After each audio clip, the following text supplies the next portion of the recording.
So good morning everyone. So this is our second class. So today we are going to start the subject. Right? So I hope so you are having a syllabus with you. So the first unit is ethics and human interface. Okay, this was the first unit which we have to discuss today. There's some of the topics, few topics, ethics and human interface. So first is good morning. So first, let us start with ethics. Already we have defined ethics yesterday, so it's just a general definition. Today we will elaborately discuss about ethics. Before that, I need to ask a question. What is the meaning of ethics and human interface? Anyone? The meaning of ethics and human interface is good morning everyone, because they were there. In terms of human interactions or any kind of transactions between humans. So the communication, it's the general meaning of interface. But when you are considering human interface in ethics, the definition, the forthcoming definition will explain you that. That is, we are assessing the human behavior. That whether the human is acting right or wrong. Okay, based on the actions, based on the principles, based on the moral principles, we are going to assess a human behavior, the human conduct. That is called human interface. Okay, based on some moral principles. That is already I told ethics is nothing but a set of principles, right? So based on some set of principles, we are going to access a human's behavior. Here there is a connection, human's behavior. That is called ethics and human interface. So this will come as a definition. Will come as a definition. Is ethics like broader and we are taking one part of it that's human behavior? Otherwise, ethics is all concerned about humans. Yeah, ethics is not only concerned about humans. It is concerned. That is why I am saying now. When we are going to dimensions of ethics, we will see the various categories of ethics. Right? Not only the humans. How we are acting towards the environment. It is linked with the human, but it's also linked with the other elements. Okay. So if you come, but we can't have ethics for animals alone, right? Always a human is there linked to it, but when you are saying that is connected with human, but when we are taking ethics and human interface, particularly we are saying that we are going to assess a human behavior, right? Towards the environment, towards an animal, towards everything. That will come as bioethics, environment ethics, and various phases of ethics. If you take, this is the first unit, under this we have, under this we have several topics. So when you take a syllabus, you can find that.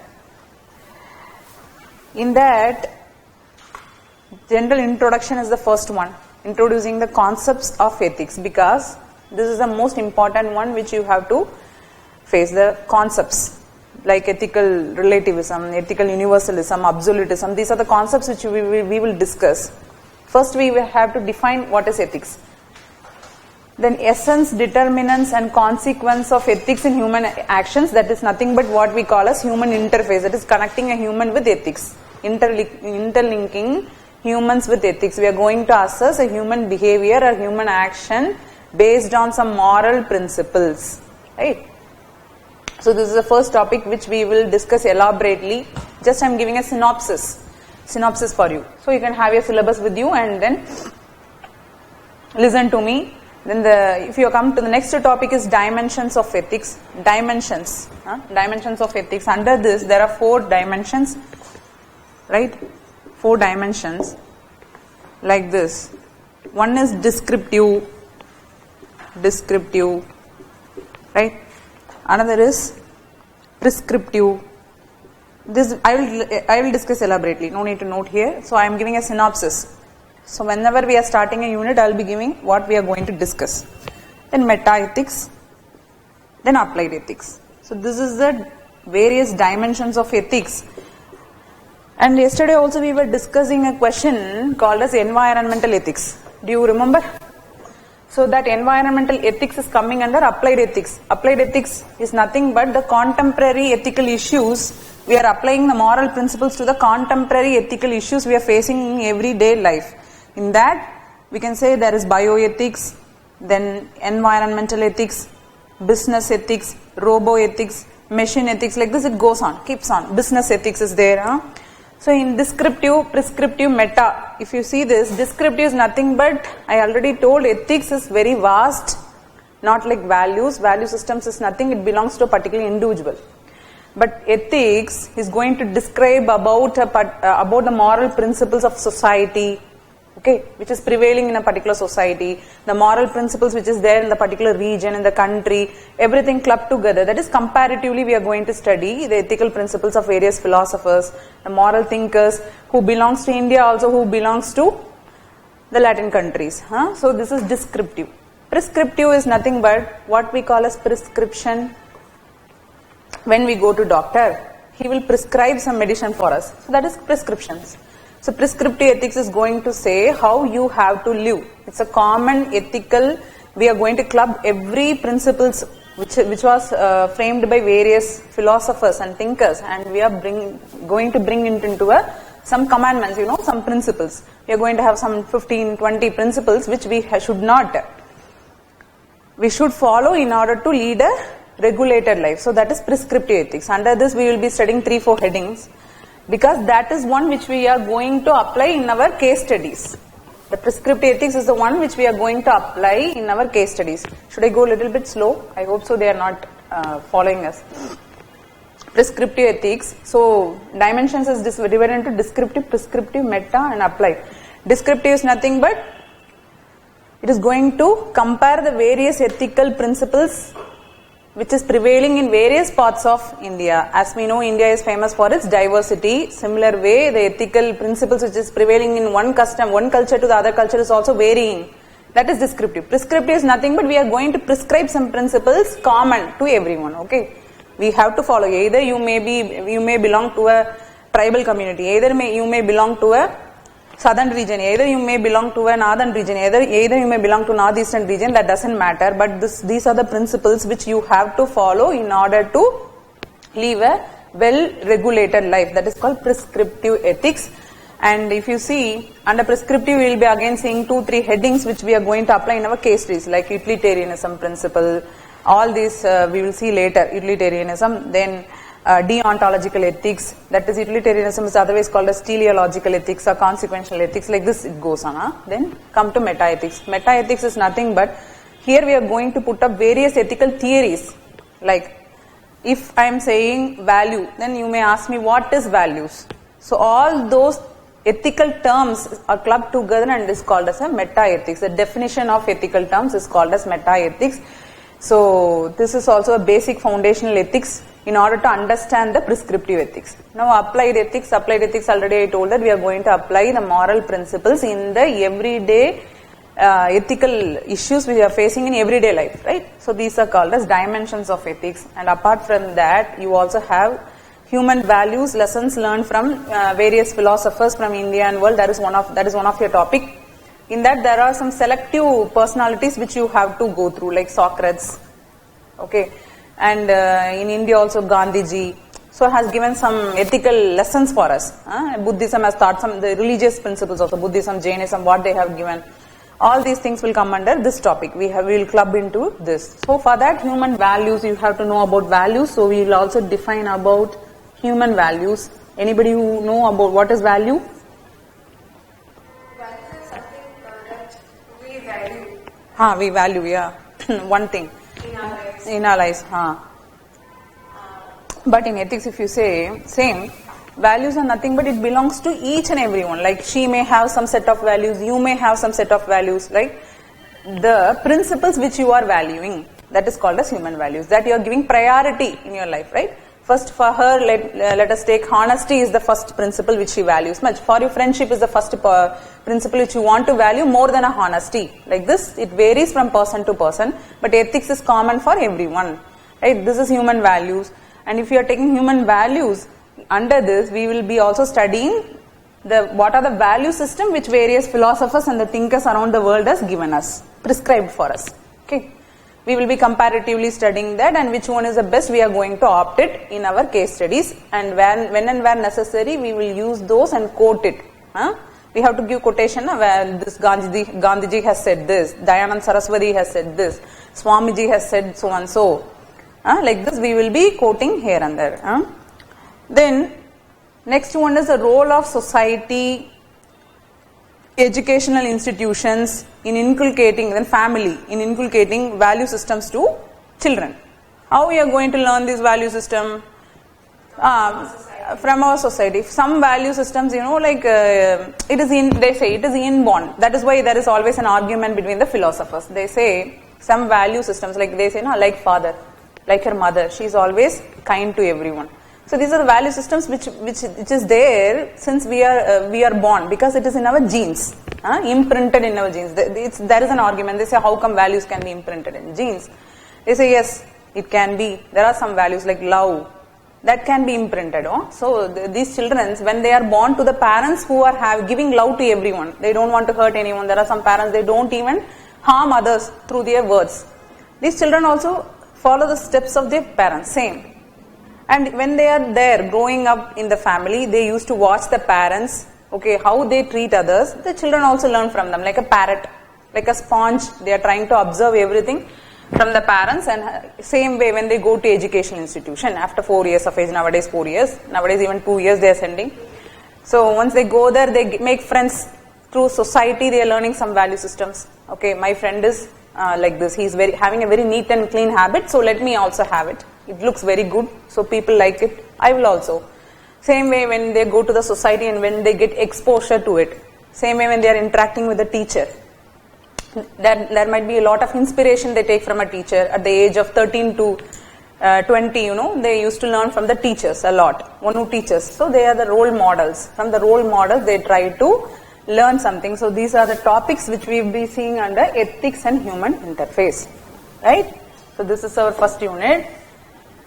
Now we will start with the definition of ethics. How we are going to define ethics. For this, let me discuss a case study.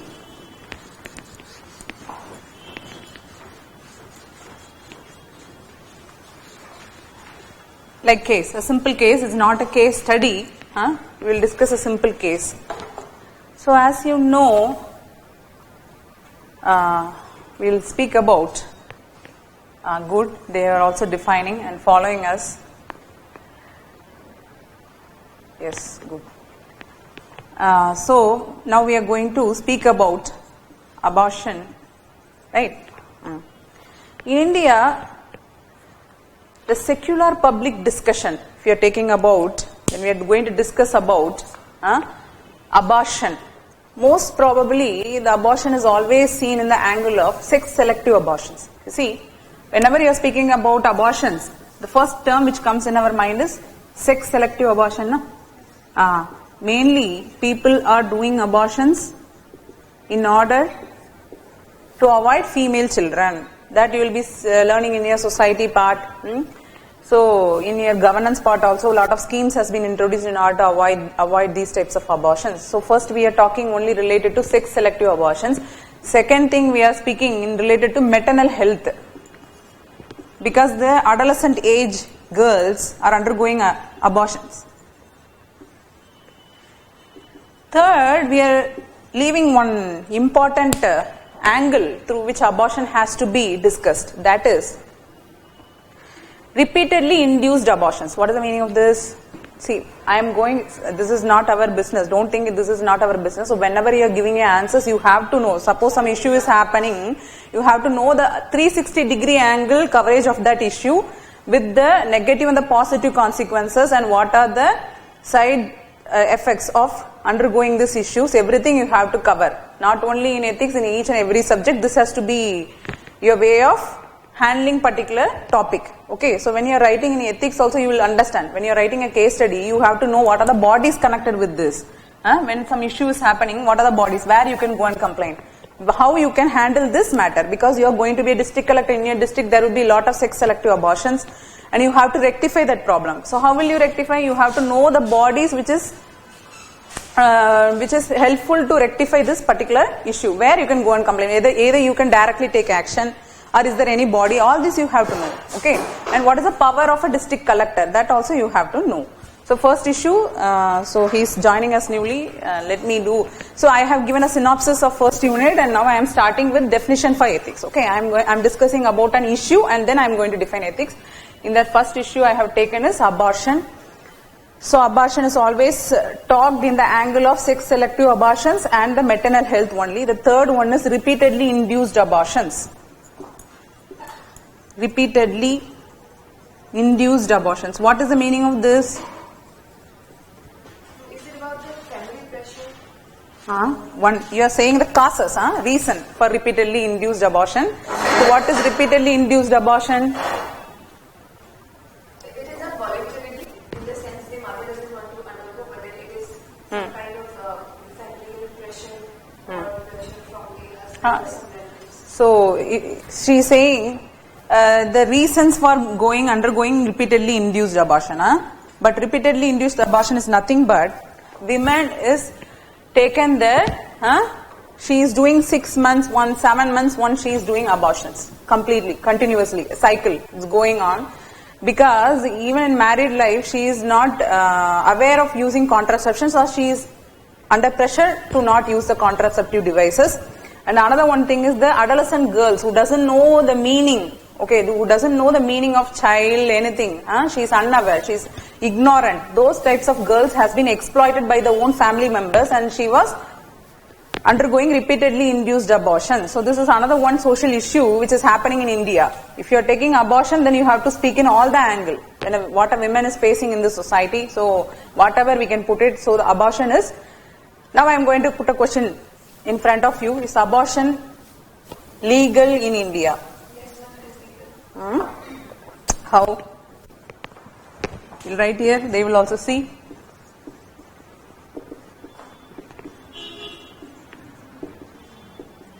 So think over this. Now we will go to the case. I told I am going to discuss about a case.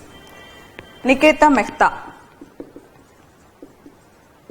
This is the name of a lady who has filed a complaint in Mumbai High Court. Nikita Mehta case. When you take and when you are surfing in the internet, you can find her, Nikita Mehta. She is a well-learned, well-educated woman. She is very bold. She is ready to make her own decision with a very supportive husband, with a very supportive family background. Now she is undergoing her pregnancy period, and during the 23rd week of her pregnancy, she wants to abort her child. She filed a complaint on in Mumbai High Court that I want to abort my child. This was her complaint. This was her appeal. Why? The reason is that she was informed that the child, if she is carrying, might lead to miscarriage,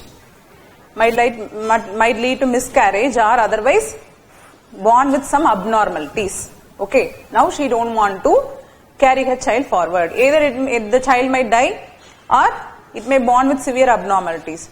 So now this is the case of Nikita Mehta. She filed a complaint in Mumbai High Court, right? Now I am asking the question to you, is abortion legal in India? She is saying it is legal. How can you say it is legal? Until, I don't remember exactly the weeks, but then there is some 3 weeks, around 3 weeks. 3 weeks. That's not a problem. Till that time it is legal. Okay. How we are saying a certain action is legal in India? There is no penalty as such as laid down in the legislations. Okay. And it is allowed by the law. Allowed by the law. So what is the law which is making abortion legal in India? These are the backings you have to know for ethics also. Medical Termination of Pregnancy Act. When you are writing your answers, you have to give like this. Pregnancy Act 1971, I hope so. Medical Termination of Pregnancy Act 1971, MRTP. We are calling in short form as MRTP. MRTP Act. This act is giving a legal backing that abortion is not illegal. So don't confuse hereafter if somebody is asking, abortion is not illegal in India. Then why they are doing all illegal abortions? Because the people are unaware. The girls are unaware. The matured girls. What is the maturity age in India when a girl is allowed to marry? So 18. Still far it has not been changed. So 18. Once a girl attained the age of 18, she has every right to go and ask a medical practitioner to terminate the pregnancy, and he has no authority to question her why you want to, if so. There are some conditions under this act. You can't say in every conditions. So there are some condition where a pregnancy can be terminated till 20 weeks. Okay. The child can be terminated till 20 weeks. There are 4 conditions. 1, you can note it because this we are not going to dictate. First condition, if it is going to pose serious threat to mother's health. Okay, if it is going to pose serious threat to mother's health. That woman, the one who is carrying the child, her health, if it is at risk, then serious risk. Second, if the fetus is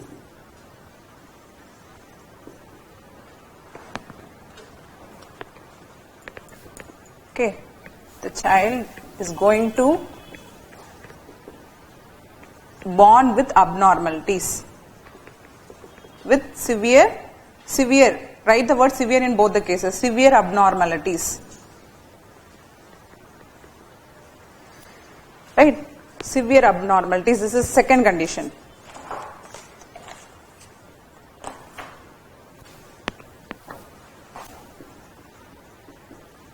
Fetus. Third condition.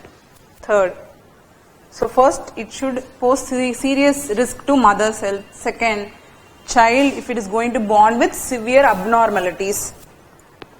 Right? Abnormalities.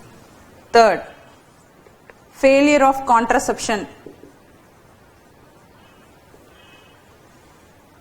Failure of contraceptions. Contraceptive devices, na? Failure of contraceptive devices, but this condition is applicable only in the case of married women.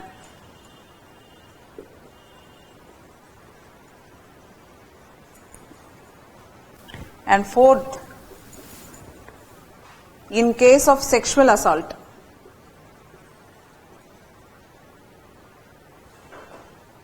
Case of sexual assault or rape. Right? So these are the 4 conditions. Under this 4 condition, pregnancy of a woman can be terminated only with the consent of that particular woman, not with her husband. Okay. So this each and every woman has to be aware of. There is no awareness created in India so far. So the woman, when she is entering into a hospital, and if she is asking a medical practitioner to terminate her pregnancy, still now we are undergoing a lot of humiliation. The doctor used to say why, what is the reason, where is your husband, a lot of questions will come. If she is married and there is a failure of contraception also, a doctor has to terminate her pregnancy with only her consent, and he doesn't have any authority to cross question her.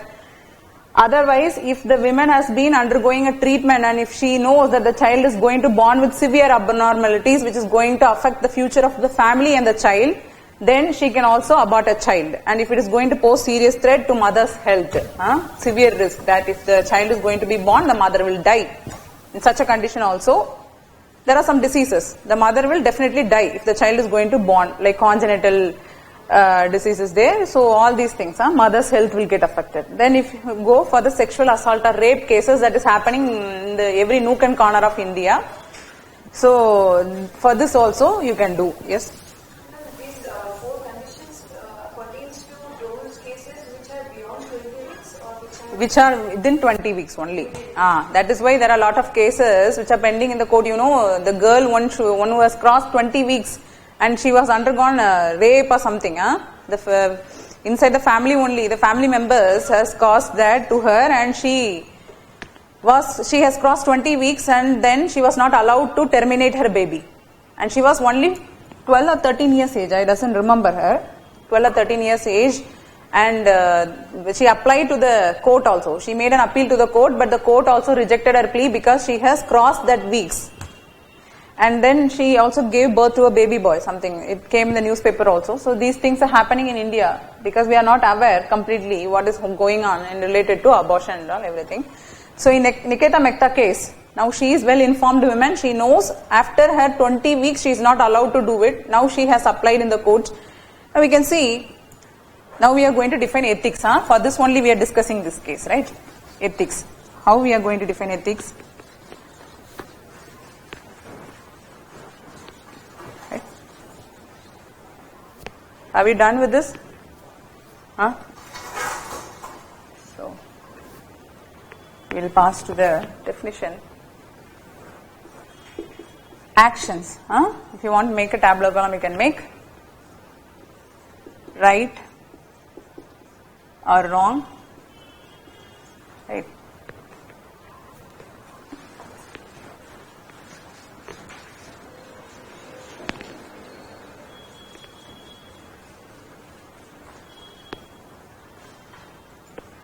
Good or bad. This can be otherwise written as ethically or morally. Okay, ethically can also be written as morally. Right. Ethically or morally right, or ethically or morally wrong.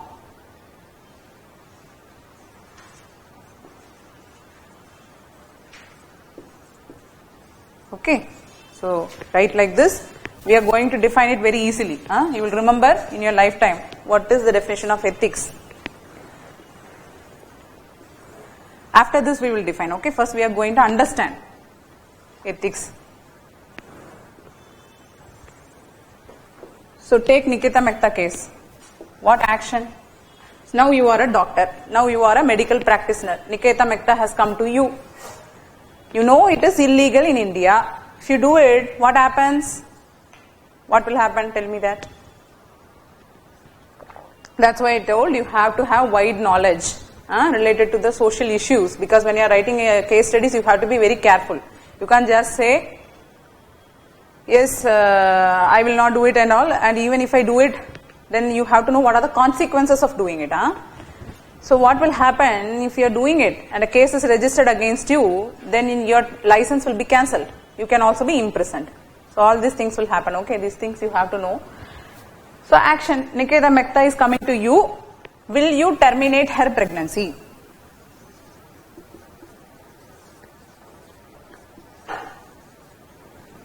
You can write terminating the pregnancy. You can write just terminating the pregnancy. So will you do it? Yes, will you do it or not? No. She is saying she will not do it. Any other answers? So I hope they are also listening. So any answers from online people? So Nikita Mehta has come to you. You are a registered medical practitioner. So already I have discussed about her case. She is on her 23rd week and the doctor has now informed that if a child is going to be born, then it will born with severe abnormalities, or if it is carrying on, then there will be a miscarriage. There might be. Act provides for some leeways. Act provides for? Some leeways, like for the doctor to judge as in certain exceptional circumstances. No, the Act does not provide. That is a problem. But the doctor can explain later. He has to give the explanation. If for what reason he has done it, right? So it's not like strictly that beyond 20 weeks. No, it is strict. He will be asked for inquiry. He will be called for inquiry, na? If it is not strict, why he is called for inquiry? He can just give his reasons and just escape. It's not like that. He has to be. He will be called and he will be inquired properly by the board. Okay. So, Yes, yes. Okay, she is saying yes, and people have been answering to me as no, no, no, no, no. Okay, fine. Why you are saying no and why you are saying yes?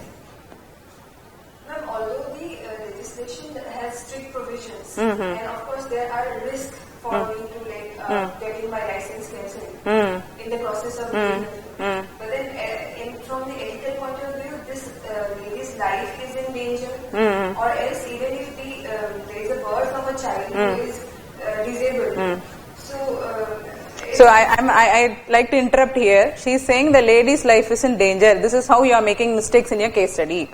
I told Nikita, in Nikita Mehta case, the child will be either miscarried. That is, it will be pre-born, die. Otherwise, it will be born with severe abnormalities. I didn't say it is going to affect the health of Nikita Mehta. But you have told me that it is going to pose risk to Nikita Mehta case.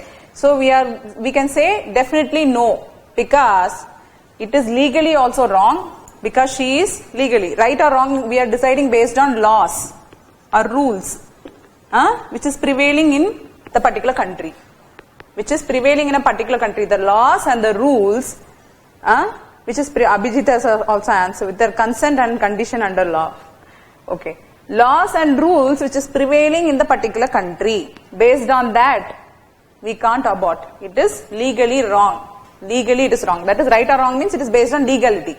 If you are going to good or bad, it is ethically or morally right or wrong. If you take this also in this case, that is not going to pose any risk for the women's health.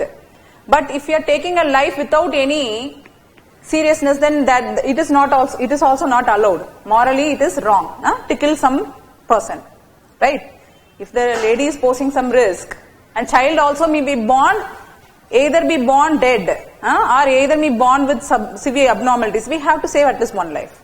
Then we can abort. Even though the law is not permitting, it is ethically right. But now here it is again ethically wrong. There is no any dilemma. You can say it is wrong only because the lady is safe. Only the child is going to face some abnormalities that she has to, according to our moral principles, we have to bear it. They say, the moral principle says that the life should not be taken without any reason.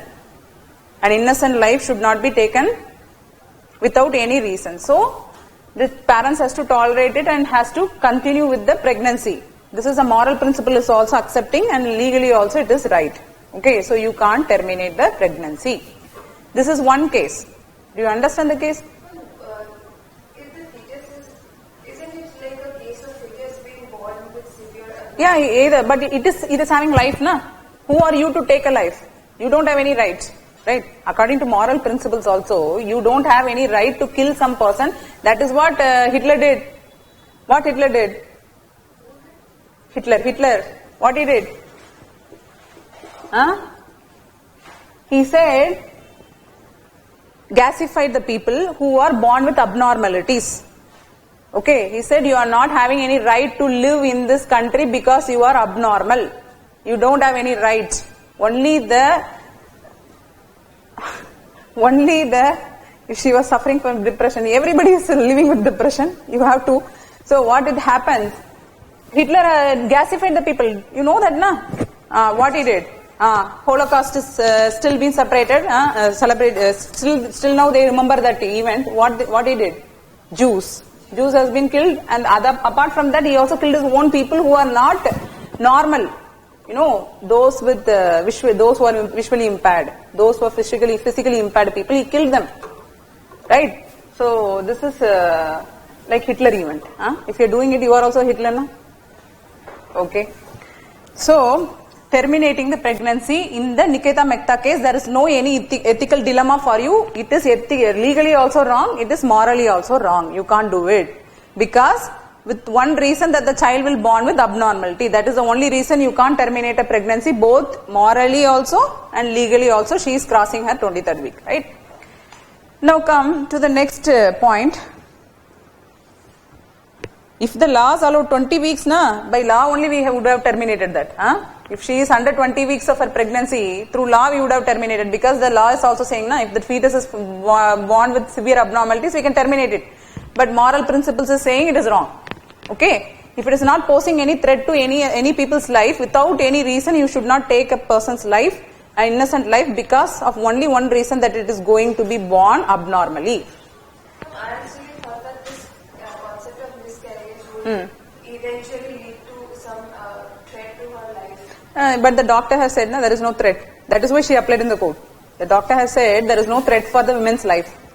Because if miscarriage is happening everywhere, even a woman who is working in the field, she also will undergo miscarriage.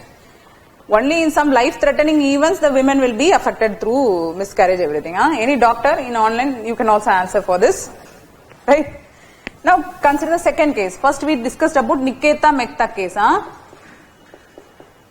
Second, I think so you remember this lady. Savita Halapanavar. Do you remember?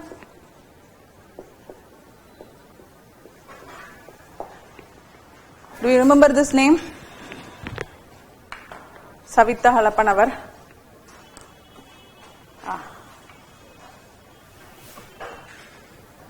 Anybody? Okay, let me explain about her case. Savita Halapanavar. Okay, she was pregnant and now she was under 20 weeks. She has not even crossed the 20 weeks of her pregnancy. But she was not in India. She was an Indian lady who was residing in Ireland. You know Ireland, no? Ireland. She was residing there. Right? Now what happened? The doctor told that if the pregnancy has to be continued, it will result in severe complications in the mother's life. That definitely she will die if this pregnancy continues. Okay, now she applied because in Ireland, Irish law, according to Irish law, terminating pregnancy is illegal. You can't do it. There is no law to terminate pregnancy at any week. Okay, you can't terminate. On your own, you should not abort a child. So she was denied abortion. That you can't abort your child, you have to carry with it. And what happened? She died. She died.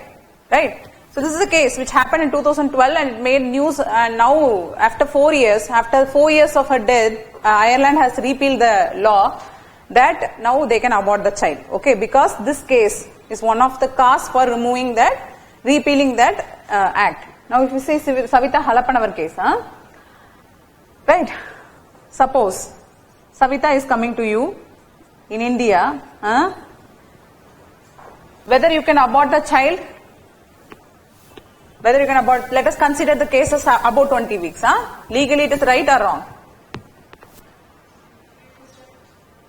How it is legally right? But it should be 20 weeks, under 20 weeks. Otherwise it is illegal. Then you have to apply in the court, then only you can come. You can't directly abort her. As a doctor, legally you can't do it. It is illegal only. It is illegal. If she is above 20 weeks, I am asking the condition, above 20 weeks. Under 20 weeks it's legal. You can do it. Above 20 weeks. Okay. About 20 weeks. I think they can't see the board here. They can't see, na? So. No, we can do it. And then just shift this thing this side. Yeah, we'll shift little bit.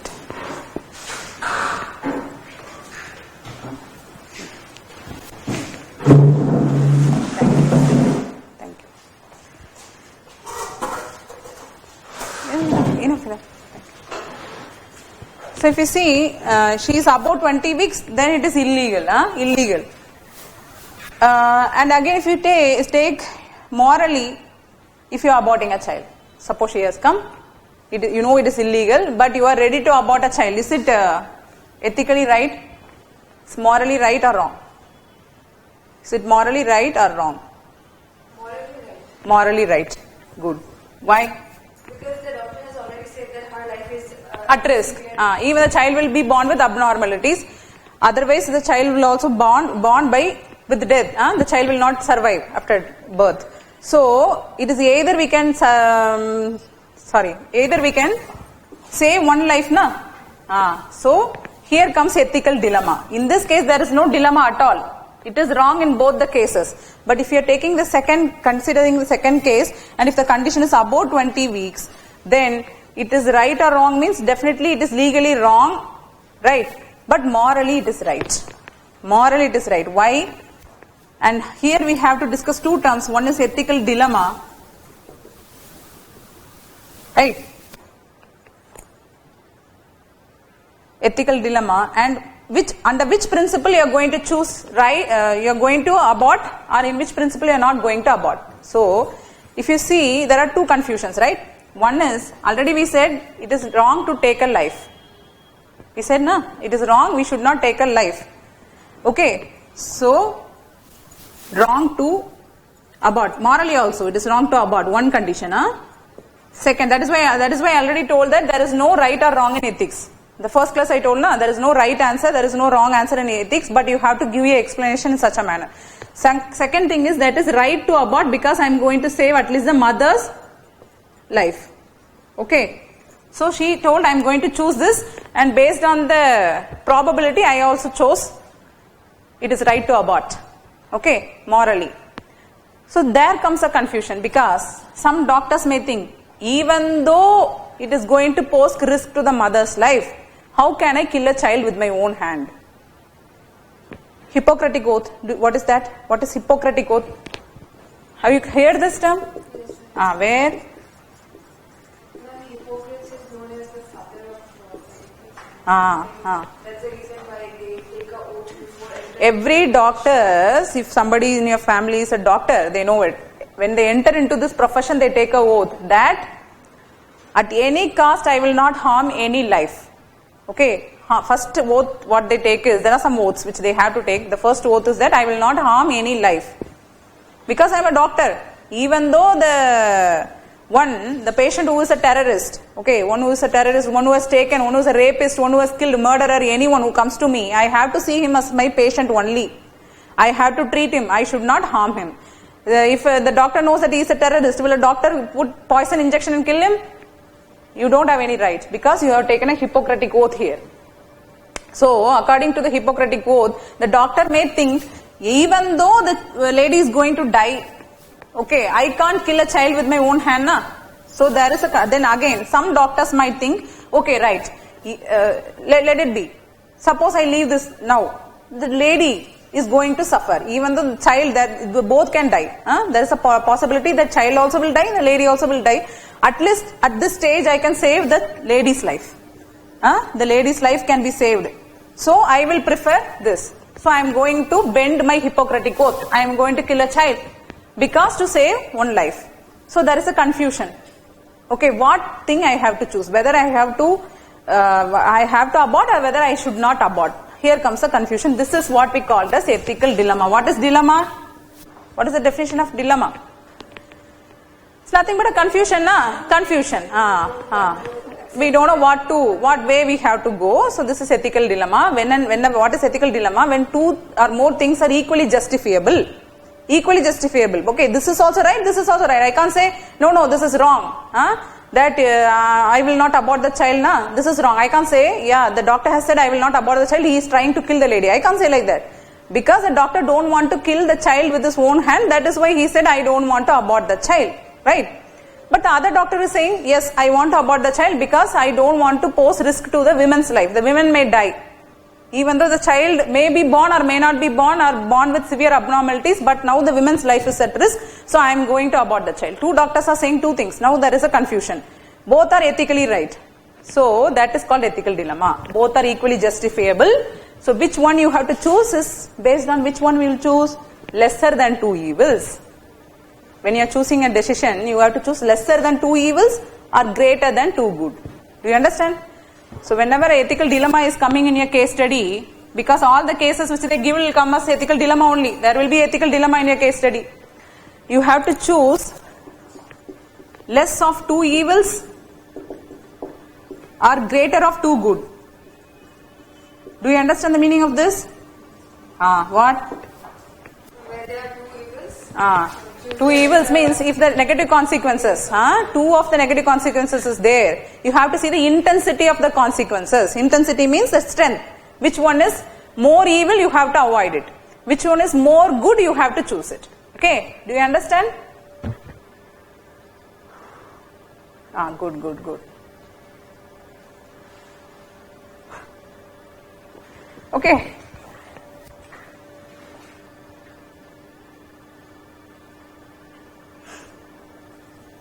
Right. You have to ask our judiciary system, judicial system, because the court is functioning in such a manner. Right. In order to why this law was formed, okay, you are in serious confusion. So I want to ask a question: why MRTP Act was proposed in India? 1971, this Act was formed, na? Why this Act was formed? What is the reason behind it? Why the Act was proposed?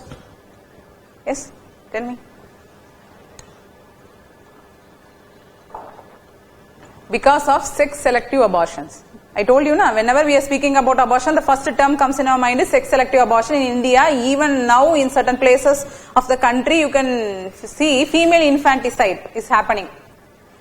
Female infanticide, they kill the child even after it is born. If it is a female child, they will kill it.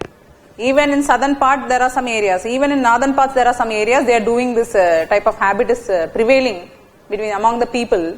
It started from the British rule. Since the British rule, this was practiced. This was heavily practiced since the British rule. In southern part, if you see, mostly this type of habit was practiced not for dowry system. Especially this practice was practiced because whenever the people that they are invading from place to place, when they are coming from one place to the other place, the rulers, when they come and colonize the other places, they used to take women from the places, they used to take women, ladies, for making them slave, sex slave. This is a problem which is happening, China, everywhere we are facing, the Japanese has taken these people as sex slaves, you can see. So they used to capture the ladies of the house and take along with them. So if the ladies are very beautiful, they thought, since the ladies are beautiful, they are taking, so we have to make them ugly. If you go to the southern state, in the deep south, you can see the ladies, the very old ladies, the ears will be torn like this. If you notice, the ears will be torn because when they were born, they will tear the ear and put something, and the ear will start. It will be hanging till this, because they will look odd, so the people will not capture them. So this is the practice which was followed, not for dowry. But if you go to northern side, for dowry system, mainly we are practicing female infanticide for the dowry system. So all these things are keep on happening. So why we came here? 20 weeks. So see, this is ethical dilemma. We are going to choose. For this only I told there is a prescriptive ethics. Under that, utilitarianism, that is deontological ethics. Ontological ethics. Right? Then teleological ethics. Okay. If the mother remains alive, there is chance she will be having child again. But if another mother died during delivery, who will be going to take care of disabled child? This might be the reason to abort. Good. They are giving the reasons to abort. So, very good, Mr. Tarun. Now we are discussing about why ethically it is right and wrong, both. We can go for both. So, we are discussing about an ethical dilemma. So, whenever we are facing an ethical dilemma, we have to choose the right option based on two theories, particularly deontological ethics, teleological ethics. You can also add one more, virtue ethics. This you will be studying elaborately in the next topic, next classes you will be studying this, but note and keep side. The side you note this and keep ethical dilemma. This also you will be studying elaborately. So whenever you choosing, when there is an ethical dilemma for you, then, right, based on three theories, you can make the decision. Virtue ethics, deontological ethics, and teleological ethics. Right? Right? Right. So people have started putting their opinions. Good, at least they are discussing about that. So now we are here, so don't lose control, don't lose your concentration in the class also. Please listen, this is the most important place where you have to put your concentration here. So what happens whenever a case study is given in UPSC, the section B area, you will face ethical dilemma. Okay? Ethical dilemma. Conflict of interest will occur. Conflict of interest is nothing but one part of ethical dilemma. It's also a variation of ethical dilemma that we will be discussing in the other classes. So now we are going to define ethics. Do you understand the example? You understood now? So in this case, the second case, ethical dilemma is happening. In the first case, there is no ethical dilemma. Blankly you can say it is morally wrong and also legally wrong. But in the second case, you can say it is legally wrong, but morally it can be right or wrong. You can write like this, otherwise you will get confused. Right or wrong, but you have to choose from the lesser of two evils or greater of two good. That is why I chose right. Okay, that is why I chose right. Based on teleological ethics. I chose this option based on teleological ethics. What is teleological ethics? This we will be studying elaborately in the next class. So teleological ethics is otherwise called as consequentialist ethics. Consequentialist. Okay, I chose this option. I see, understand clearly, please people, those who are on the Yeah, that we will be discussing. There are a lot of cases of things which are morally right yet legally wrong. That is a separate topic which we will discuss. Okay, so what is the way to approach? I already told now this is the way. Okay, even though it is legally wrong, you can do that. You can carry forward that if it is morally right. Okay, even though if it is legally wrong, there are some certain cases. People are bending rules, na? People are bending rules. There was one case, an IAS officer was like you. He is a young and energetic IAS officer. He is a doctor. So he was a doctor and he came from medical field to the UPSC field and he got selected, and when he was going into a very backward district, in one rural area, he was walking with because already the flood has affected that area. Now he was going with the rescue team. Rescue team, you know that ambulance is going. Okay, ambulance will be there, media also will be there, because for coverage they will come along with the collector. Police also is there. So all people are going into that particular rural area. When they were going, a group of people was running towards that team. You know, they were carrying a young girl who was accidentally tripped and she got hurt in the head, and now there is severe blood loss. So when they met that girl, now the collector is there, the people are approaching, they were crying, they were saying the girl is about to die, and now the collector is a doctor himself. Now he asked the doctors who were there to check the girl, and the doctors checked the girl and they told that the girl is about to die because she has to, we have to transfuse blood for her. What is transfusion? You are giving some blood to her, okay, otherwise she will lose her life. If you see the primary health center from there, it takes at least 2 hours to reach, because it's a very rugged area. You can't reach the nearby primary health center is located 2 hours, okay, from there. Now there is they told that girl will die within an hour. If the blood is not transfused to the girl will die within an hour. I am explaining for you only, Mr. Nitin. So what happens? It is illegal to directly transfuse blood in India.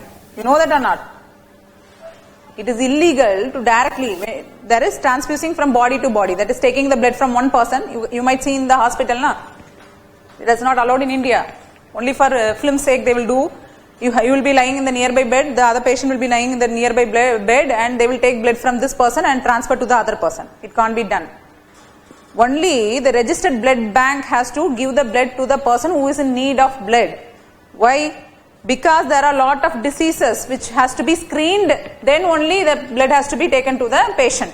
Only in the emergency situation, if you are doing it, that is also illegal. Illegal in India. You can't do it. You can be arrested if you are doing. Now the collector is I already told, he is very young and energetic. Even though our system is bureaucratic, colonized bureaucracy is still, we follow a British bureaucratization, right? Still now we are practicing the same. So we have lot of rules which are binding us. We have to do this based on rules only. But this IAS officer, after seeing that, he asked the team that what should we do? Now the ambulance is there, because there is a blood transfusion instrument also. We can transfer the blood. Now the team said that you can transfer the blood, but it is illegal, so we are not doing it. Now the collector himself went. He said, even though there is a rule that we should not directly transfuse blood to a body, but now it is in the emergency situation. It takes almost 2 hours to reach the primary health center. For me, each and every life which belong to this district is under my responsibility. I am responsible. So I am going to do the direct blood transfusion and I am going to face the law. He did it. He is a doctor. He did it on his own. So there are some cases. There are some cases where you have to choose, even though it is legally wrong, you can do it in order to save a life. Okay. It is morally right. It is morally right. There is no ethical dilemma. Na? Morally it is 10% right. Right. Now, because he is going to save a life. Saving a life is more important than losing a duty. Than losing a job. Saving life is important. So this is one of the case. Similar way you have to analyze. That is why I already told less of 2 evils, greater of 2 good. Always you have to keep this in your mind when you are choosing an option. If you are going to choose something, there should be less evil in it. Otherwise there should be greater, most good than the other one. If option A is there, option B is there. If A is having more evil consequences than B is having more evil consequences than A, then you have to choose A. Right? This is how you have to make your decision. Right? So, consequentialist theory. I already told I have went to this right option because I am going to choose this based on teleological ethics, that is based on consequential. The other name of teleology. Teleology is other name is consequentialist. Consequentialist ethics. Okay. The principles, the other name of teleological ethics. What is the meaning of that? We will be studying this elaborately also. It is nothing but, okay, maximizing the benefit to maximum number of people. Maximizing benefit to maximum number of people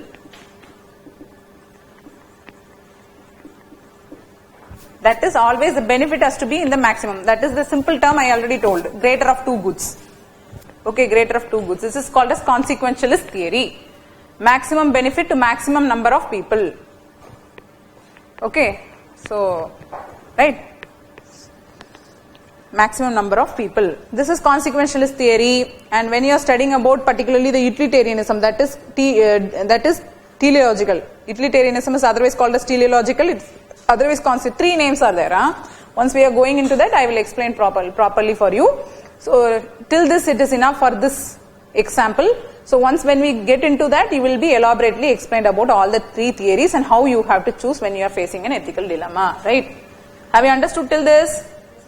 Have you understood? Any doubt? Any doubt?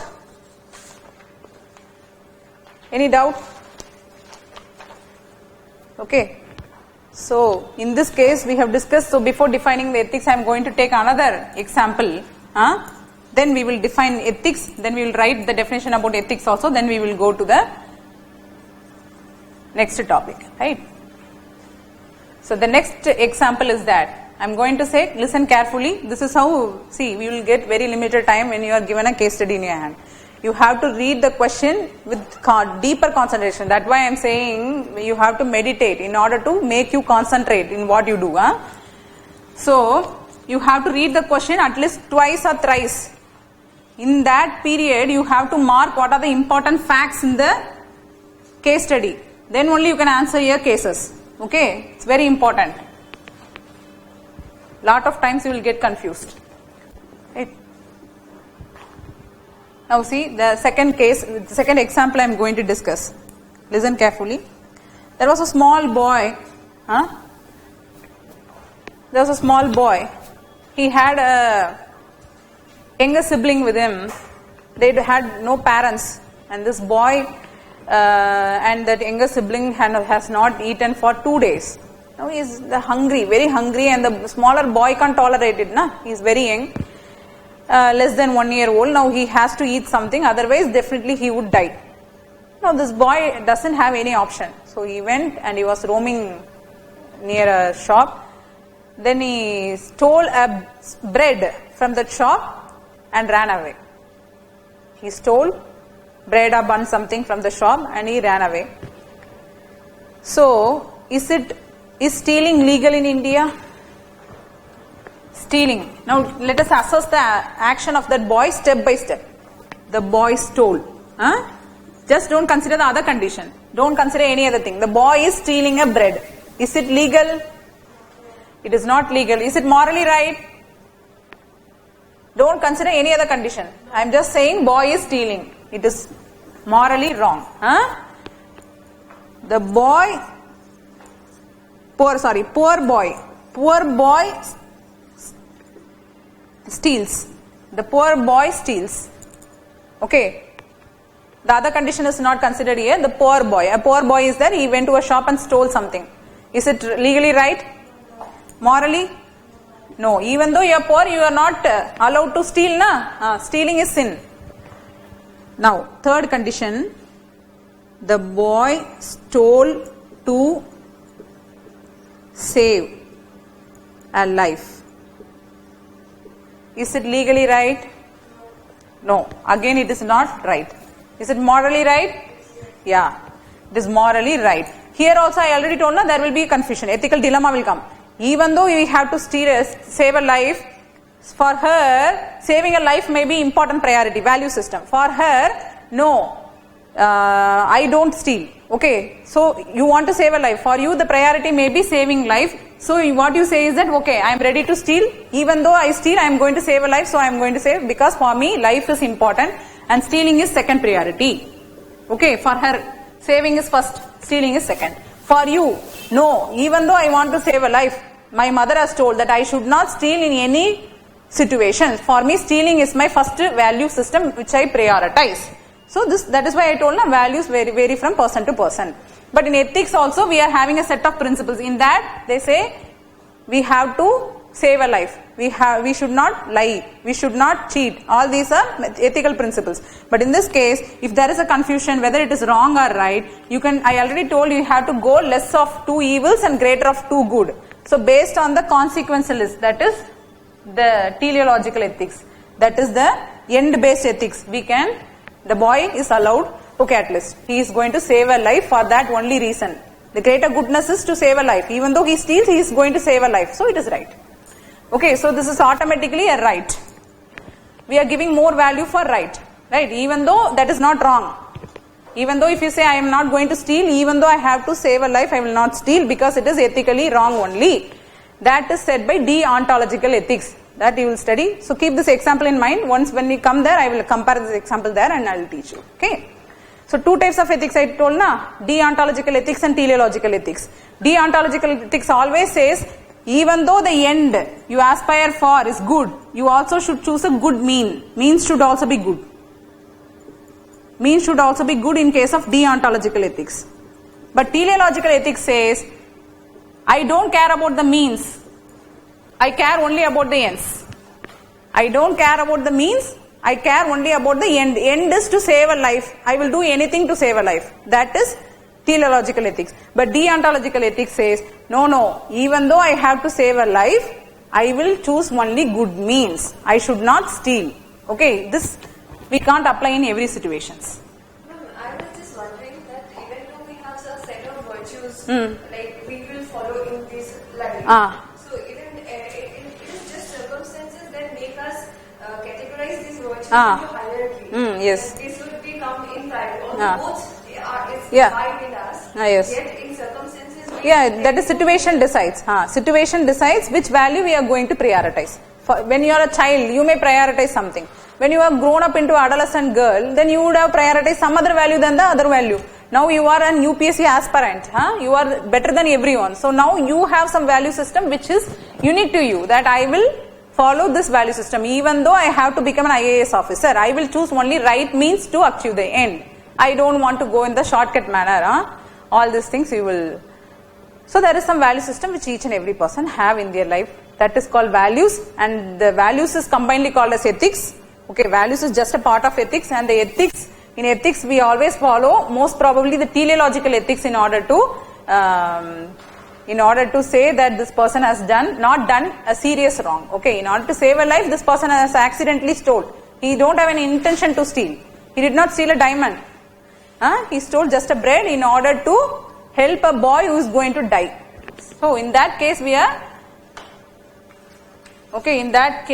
are accepting this. So this is, now we will define ethics. Do you understand the examples? Do you understand the examples, everyone? Do you understand this again? Less of two evil and greater of two evil concept again. See, less of two evil, let us take like this. Now this the boy has stolen. Now we are saying it is morally right. Why we are saying it is morally right? Because even though stealing is also wrong, morally it is wrong only. Okay, but he is stealing to save a life. Okay, so here the less evil is this.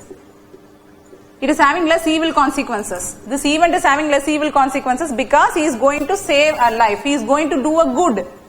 He is going to do a good, that is why he has stolen. That is what? Greater of two good. That is, if suppose he is not stealing, let us take like this, he is not stealing, he is going to choose the path of not stealing. Now he doesn't know what to do. The boy will die now.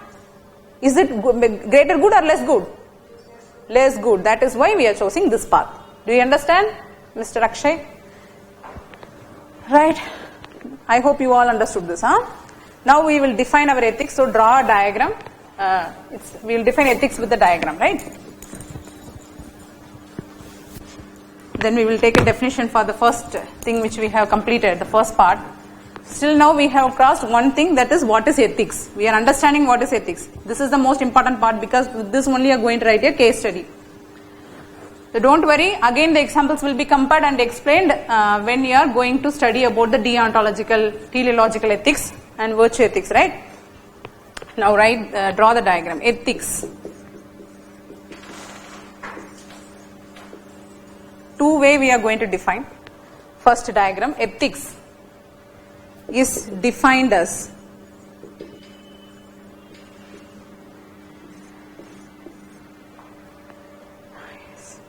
and if Akshay you don't understand, then you can ask me again, I can explain, no problem. Is defined as the systematic study of, ethics is defined as the systematic study of human conduct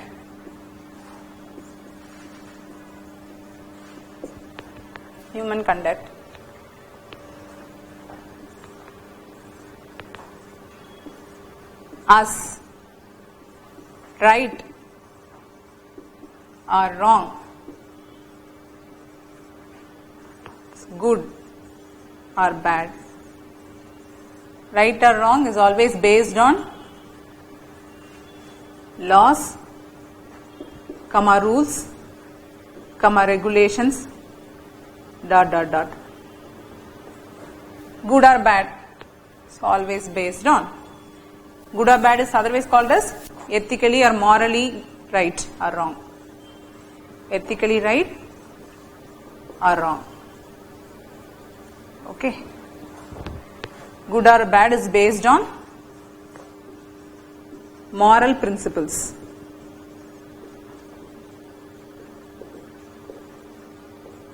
That is having value to an end. This last sentence will explain you that about the teleological ethics. Value to an end. What is the meaning of that? It is the consequentialist ethics. There are two ethics, I already told you, na? 3, which we will just add on. It's like an add-on, but most probably we will decide a condition based on deontological or the teleological. Teleological is otherwise called as consequentialist. Consequentialist means the end matters much than the means to achieve it. Okay. Deontology is nothing but means is also the matter. Gandhi always ask you to follow deontological ethics. Do you remember? He used to say Satyameva Jayate. Okay, whatever condition it might be, you have to speak the truth. Right? But then it was Yudhishthira at a point of time in Mahabharata when just to make, I think there was a situation where it was very essential to say that it was day or it was night, and then this person comes in. There was this fight between two, and then it says that your son is dead, and the name of the son was also resembling the name of elephant, and so he doesn't clarify it, and that is of course telling the truth, but then half truth. Half truth. You are not intentionally doing it. That we will learn in the foundational values. That is the difference between integrity and honesty. Okay, what is the difference between integrity and honesty is what she is saying. You use that example there. So based on moral principles, that is having an value to an end. Always we will choose a greater, that you can write that also here, greater among two good or lesser among two evil. That is called as teleological ethics. That is consequentialist ethics. That is otherwise called as utilitarianism. Done. So this is one definition of ethics. Now take the other definition. Ethics.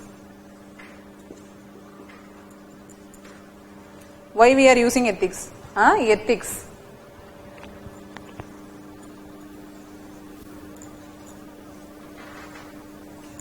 Evaluates human actions. Ethics evaluates human actions.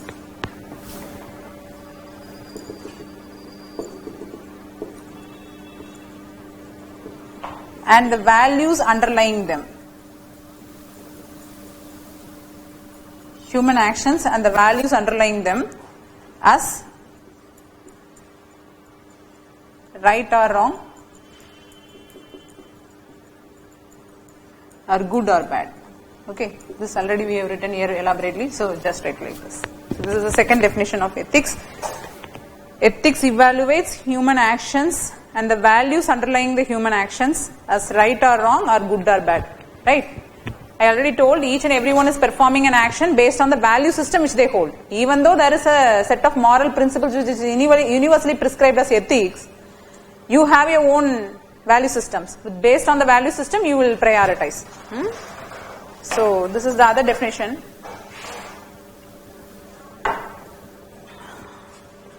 So now we will take some definition for ethics. Then we will move to the, see in this definition, each and every term will be explained after this. Values, what is values?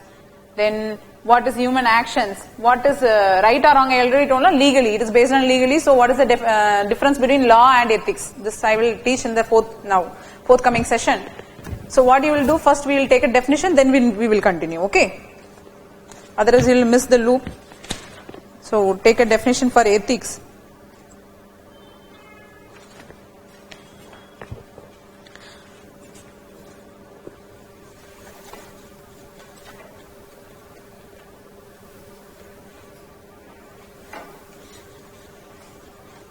Okay. The 20th century philosopher,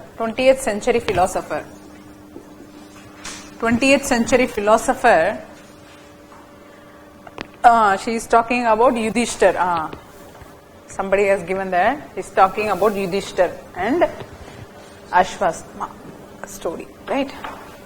So, just start writing. The 20th century philosopher, Albert Camus. Albert, see these some names you have to mug up and use it when you are writing answers. Albert Camus.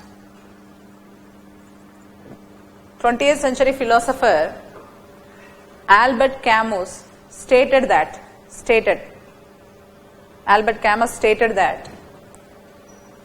Start the quotation like this, A man without ethics. The 20th century philosopher Albert Camus stated that a man without ethics. Repeat. The 20th century, you are starting it. The 20th century philosopher Albert Camus, this is the name of the person, stated, S-T-A-T-E-D, stated that. Then start the quotation.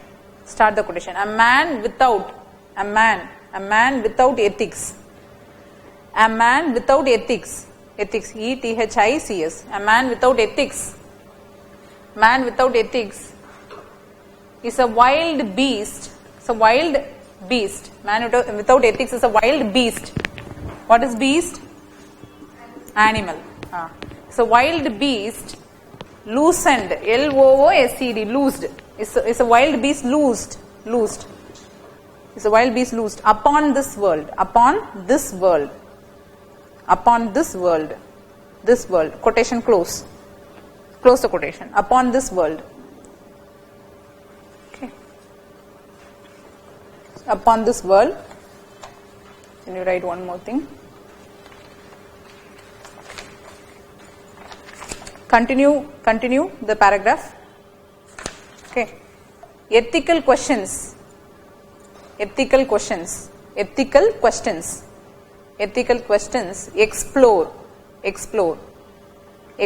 What? W-H-A-T. Explore what? Ethical questions. Explore what? Aristotle. Why I am writing these names? This you have to use. Okay. Study these names. These are very important personalities. One day I will write. Aristotle. And these are the keys to gain more marks than your competitors. Ethical questions. Explore what? Aristotle called. Aristotle called. Inside quotation, a life. Inside quotation, start the quotation and write. A life well lived. Okay. Life well lived. This appeared as question. This is the note which I have prepared in 2015. This appeared in question last year. See. So the notes are very, because I have compiled from all foreign author books. So you will see some rare notes here. So this Aristotle, this question came directly as a, this came as a question. Not this one, Socrates. This is Aristotle, na? Socrates came as question, that is following this. So write that, a life well lived, full stop. So ethics isn't, IAS-N', ethics isn't just an exercise. Just an exercise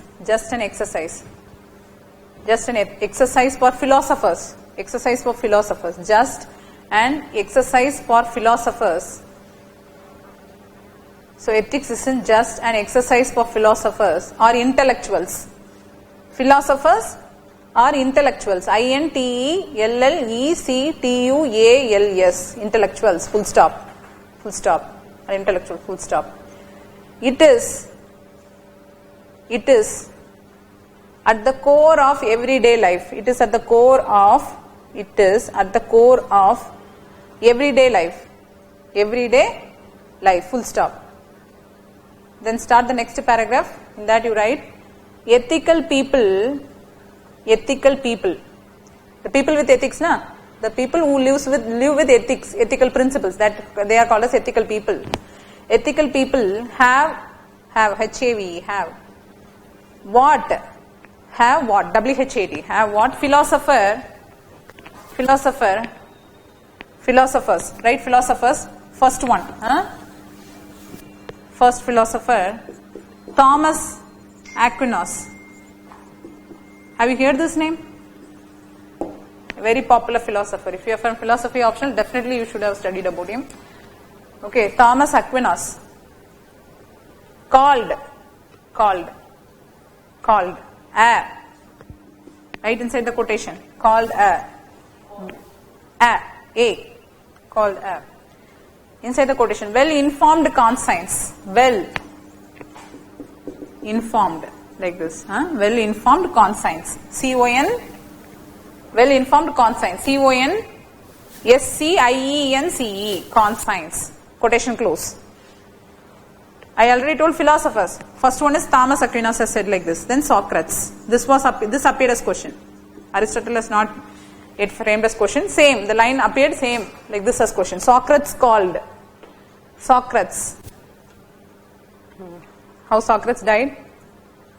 He was given to drink poison just because there were allegations that he was taking the youth astray by making them question things.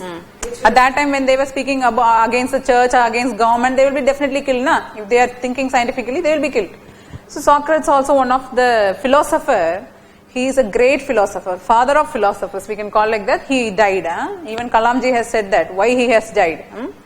This was a question when you are reading the turning points of Kalamji, you will note that. He would speak about Socrates also. Socrates called and examined life. Examine life.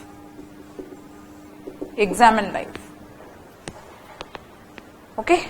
Examine life. Done? Then you will write the definition now. This is an introduction. Now we are going to write the definition for ethics. Just write.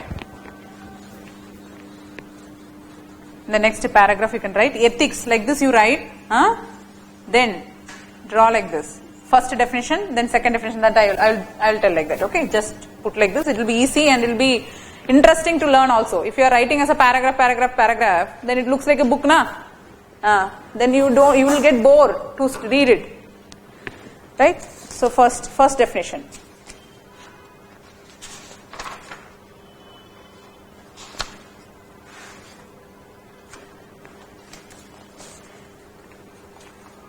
It is the norms for conduct, like this. In that first you write, it is the norms. It is the norms. Norms, N-O-R-M-S, norms. For conduct, C-O-N-D-U-C-T. Conduct means what? What is human conduct? I said human conduct, na? What is that? It's a behavior, the way a human behave. Human conduct is nothing but the way one behaves. Okay? Norms for conduct that distinguish between. Norms for conduct that distinguish between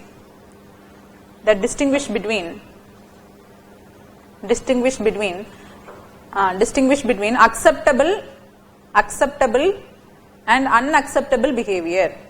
Distinguish between acceptable and unacceptable behavior.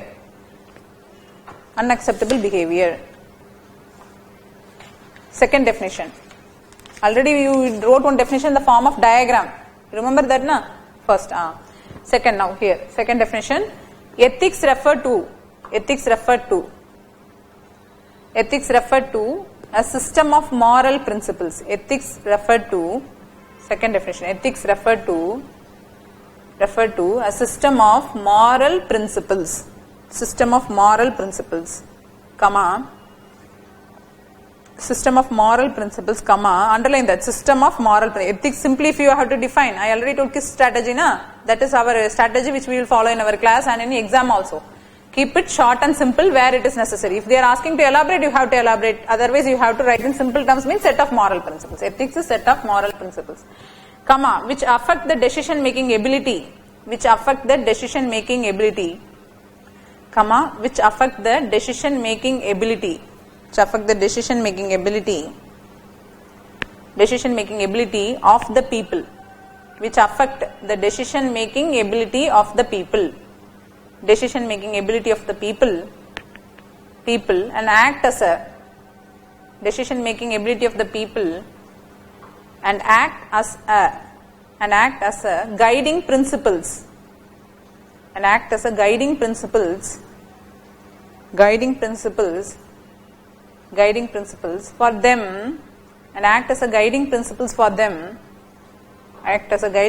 for them to lead their lives,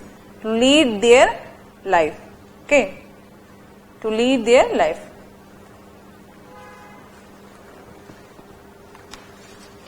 Another one small definition you can take, then we will see about the next topic. One small definition, write it.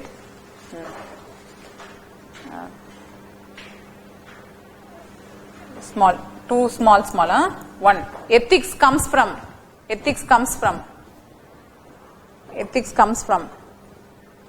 Where this word has been derived, we have to know that, na? Ethics comes from the origin. The Greek word comes from the Greek word ethos. E-T-H-O-S. Comes from the, who know Greek here? Then you have to tell how we have to pronounce E-T-H-O-S. Ethos. Comes from the Greek word E-T-H-O-S, ethos, comma, which means, what is the meaning of that? Which means character. Ethos means what? Character. Inside the quotation you have to give that, which means character. Okay, character. That is the behavior of a person. So it was derived from that Greek word and ethos, and now we call it as ethics. Now the last definition for ethics you are going to write. This is also very important definition. Ethics, comma. You don't need to write again ethics. Ethics already we have done here. Also known as moral philosophy. Underline that. Moral philosophy. This is another simple definition. Ethics equal to moral philosophy. Ethics also known as moral philosophy. R. Ethics also known as moral philosophy. R. The science of morals. Inside single quotation, right? Science of morals. Also known as science of morals. Okay, science of morals. Quotation small. Single quotation. Quotation close. Science of morals. Comma. Means what? Comma. Is a branch of philosophy. Comma. Is a branch of philosophy. Okay, is a branch of philosophy that involves. It's a branch of philosophy that involves systematizing. systematizing.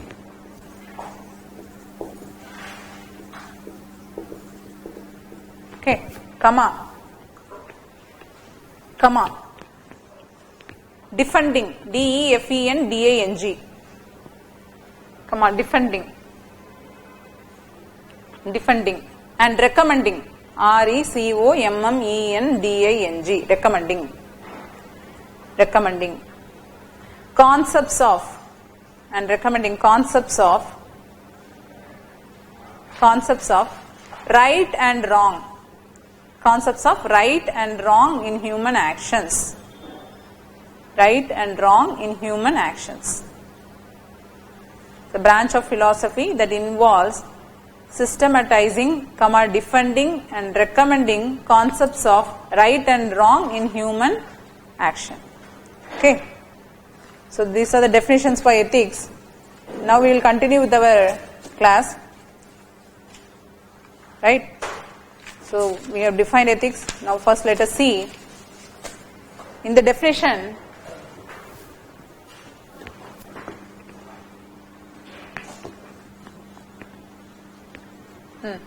The definition we said already, we are going to assess a human behavior is right or wrong based on the laws, rules and regulation. Now we have to see the next topic, law and ethics. So what are the similarities, what are the differences, all these things we will speak in this, under this topic called as law and ethics. I'll rub this again, if you want we can draw. So law and ethics, this is what we are going to discuss. Already 3 times question was asked in UPSC in the different format. Okay, the same meaning, with the same meaning, but the format is different. The way they ask the question is different, but the meaning is one, the answer is one, right? That is the thing which we are doing wrong now in UPSC. We don't understand the question. Same question, same answer you have to give, but without the knowledge you are leaving it. Already you have studied the answer, but you are not ready, able to deliver it because you don't understand. So now you take law and ethics. So what is law? Just say it simply. Use the kiss and say something. What is law? As per your understanding. Legal code of conduct. Which is passed by the parliament or say authority. Okay, passed by an authority. Yes. Good. Actually, she said a legal code of conduct as per the strategy. She has said a shorter form. And when you see law is nothing but it is a code, as she said, it's a legal code which was framed by an authority of the country. That is, a human is framing it, and implemented by a social institution. That is very important. It is implemented. Okay, laws are implemented by a social institutions. And if you violate it, then you will get punishment also, na? If you are violating a law, you will be punished. The punishment depends on the severity of the punishment, depends on the intensity of the violation, what you are doing it, for what reasons, everything. So situation will decide. That is why judiciary is there. Okay, laws is differing from ethics in various ways. That we will take as a tabular column. But generally when we are talking about law, you have to know 2 sentences, because this appeared same in the UPSC exam also. Some illegal acts are, sorry, it's not some, we can say none, not, okay, not all illegal acts are immoral. Okay, this I am not going to dictate. You take down this because this also appeared as question. Not, only few definitions can be dictated. All these things we can't dictate. So not all illegal acts are immoral. One thing, not all immoral acts are illegal. Take the question paper out now, old question paper if you have. There is a question which appeared in 2015. You can see that. Okay, they asked a similar thing like this. Once when you take it, you will understand. There was a question. A civil servant need not always bound by law. He should also act according to some ethical principles. And then number 1, number 2. Roman number 1, Roman number 2 they have given. That is a question which was framed in 2015. Is it there or not? Is it similar like this? Not legally right. They are given all laws which are legally right or not morally, like that. Same. Now we are going to understand the meaning of this sentence. It is a bit confusing, but I can explain again and again till you understand. Right?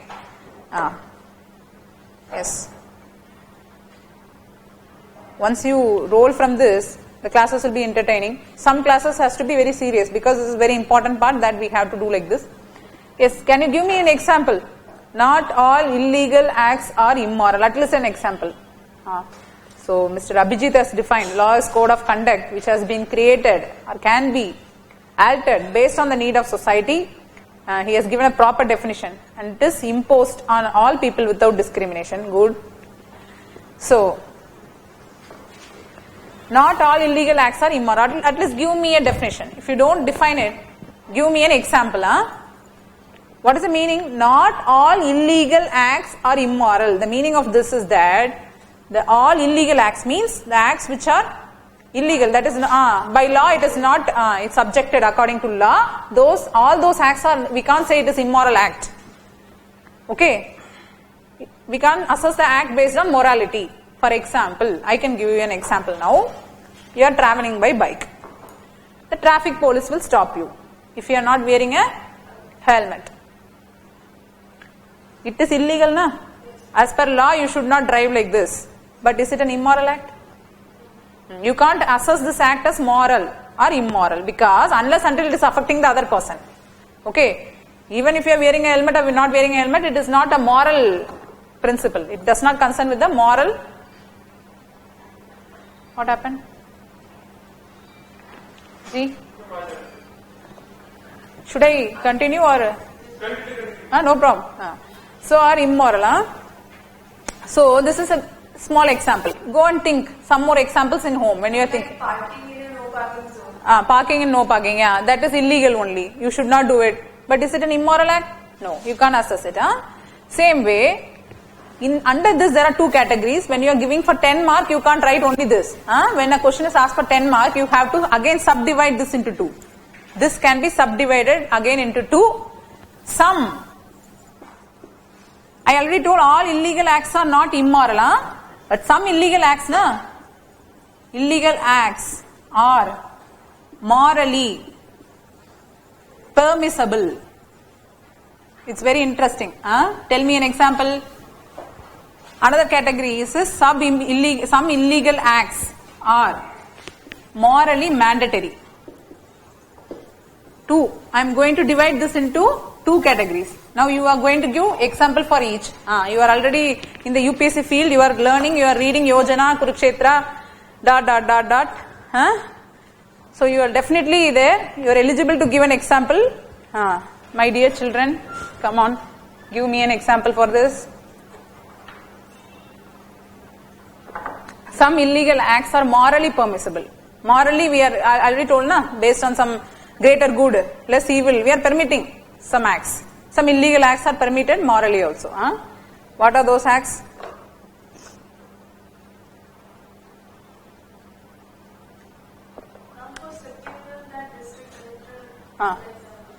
The blood transfusion. It's illegal, but it is morally mandatory to save a life. Very good. Abortion also, the same. The Savita's case, we are aborting because in order to save her. This we can give us example. Illegal acts are morally permissible. We can take cannabis.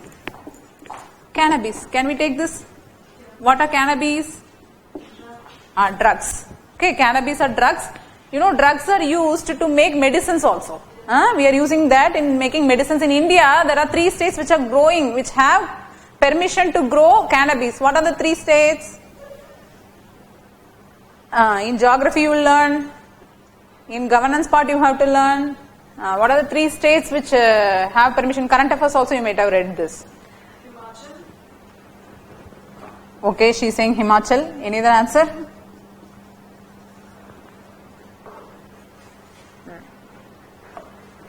This is wrong. But when you go to Himachal, you will get this. Malana particularly. Malana cream. Have you heard about this? It's very famous. The drugs which is grown in Himachal Pradesh, okay, is known for its quality. Even the foreigners are coming to purchase this drug. Have you heard about the Malana village? So I already told we love to travel, na? Sir told this. Sir used to tell this story to you, So we went there, and when we were visiting the Malana village, they told about a particular specialty. I used to taste the special things in particular areas. I used to like that. So I was asking the guide, so what is special here? And they told it is Malana cream. The outside people were telling me it's Malana cream is very famous. People come here mainly especially for that. Then I asked my guide. My guide also knows English. So I asked him that I want Malana cream, and he was staring me like this. And 3-4 days went. Okay. Then I was saying, no, today I need Malana cream, otherwise I am not going to come from Himachal Pradesh. Then he said, okay, you are in dire need of that, then I will get it. Then he said, he took one leaf and showed this is, from this they prepare that Malana cream, it's a drug. Do you need it? I feel very bad. It's very humiliation, shy. in front of lot of boys were laughing there. Huh? I was shouting, I need Malana cream without knowing. You don't know, you don't have any knowledge, na? So you should at least keep quiet there. So this is where it's very popular. Himachal Pradesh has high quality among the world. Even when a Russian traveler was there, he was traveling along with us. So we met him and he purchased this. They were coming from very long distance for this to do research. How the quality of, particularly the drug which is growing in Himachal Pradesh is having high quality in the world market. Okay, they are exporting. And there is a place called Malana. They treat us as untouchables. Indians, all Indians are untouchables according to them. Okay, only foreigners are allowed inside. Indians are not allowed. Indians and dogs are not allowed. Same way. So, not still that place is existing. If you go there, they will fine you. If you touch their property, even the house, they will fine you 5,000 rupees or something. Okay, so these are all these rubbish things are existing still in India, and they are Indians only. But they are living in India. They are not allowing us. So, not all illegal acts are immoral. How come you will protect constitutionally? But these people has their own constitution, has their own law, has their own police. Police also don't go there. That's why I was wondering. What about the law enforcement agencies? Nobody is ready to enter there. And nobody is entering there. No, it's not a protected area. It's not a protected area, but I hope so. There is something back of it, you know. Even it's the backside of the government. Always sir used to say, no, there is something a parallel government which is running. There is some meaning with they secure this place. They also go parallelly with this. They don't object it. The government is not objecting it because there is something they want to hide. It's a tourist place only. It is tourist place. Okay. Even though if it is a tourist, the government should have objected it now. The tourist has to be treated fairly. Otherwise, they will not visit. But they are not allowed because only the Indian tourists. The foreigners are allowed. I hope so there is some other meaning for that. So the government also don't enter. And even the police officer will not go up. If there is a case, only the villages has to settle it. So you have to obey their laws. Otherwise, you should not enter their village. And if you see, they are very ugly, dirty. You don't like to touch. But they will say, if you touch me, you have to give me 5,000 rupees. So when they are walking, you have to stand near the wall like this. They have to cross you. And their dress also should not touch you. When they cross, then you have to walk. Do you understand? Long back, untouchability. Rule of law is not existing there.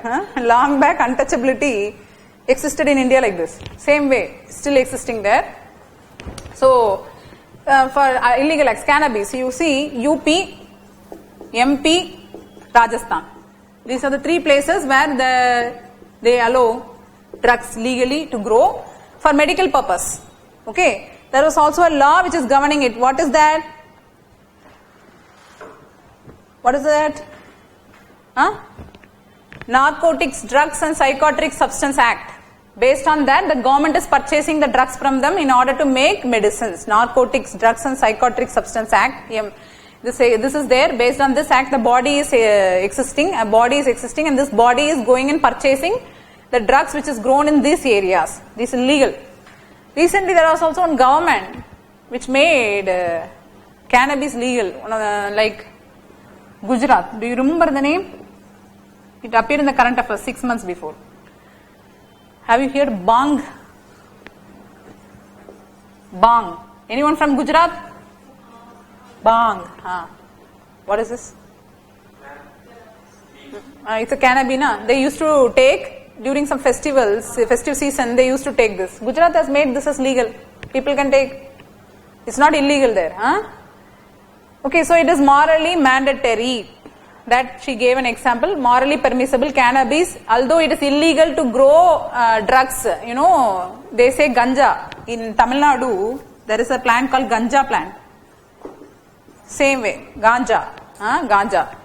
So what they do is that you don't have permission to grow that. Okay, you should not grow it. But when a medical practitioner who's doing the herbal practitioners, the natural medicine practitioners, one who do the country medicines, what he do is that he grow in the house in order to prepare some medicine, then it is morally permissible, because in order to cure the patient, one who is suffering from cancer or one who is suffering from terminally ill, diseases, then this person is growing that particular ganja in order to prepare some medicines to cure those patients, then it is morally permissible. So these are an examples. So do you understand? Do you understand the first line? So when you are given for 10 mark, you have to write the subdivisions also, right? Can't just write only the examples for this and leave it. There was already a question which was asked in 2015. There is a chance they may ask it in the different format. Okay. Already the question was asked. If you have the question, can you read that?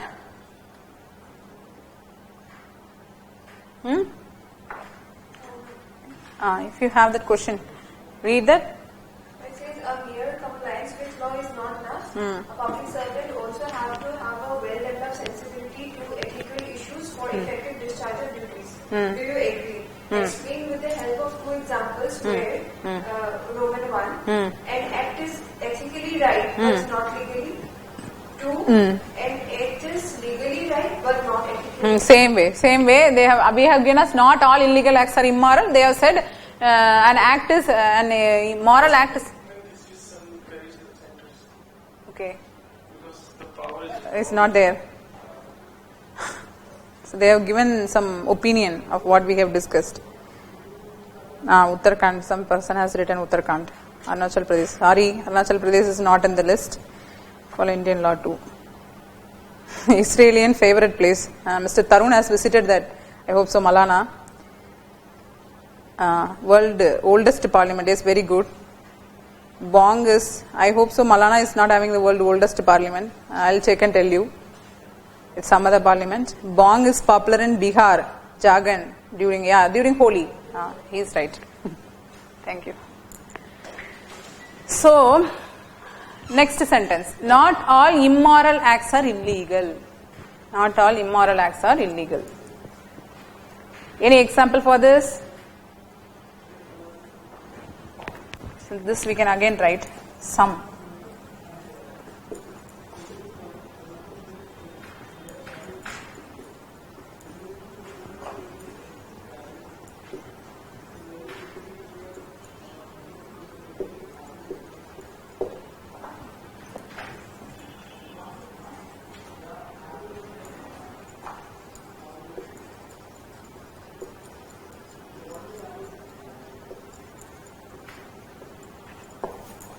Okay, so now example for the first one. Not all immoral acts are illegal. Any example?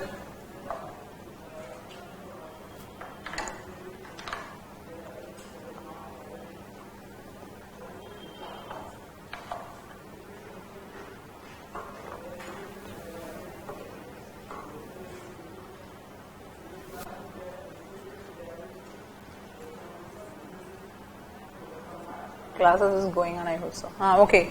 So let me give an example. Example. Telling lies.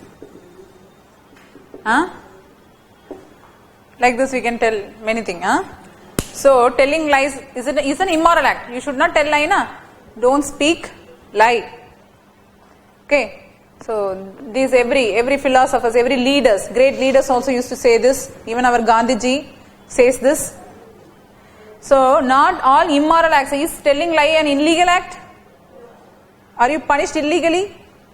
No, right? So, this is an example for not all immoral acts are illegal. You can always assess an immoral act as an illegal. We can't bring that under the legality.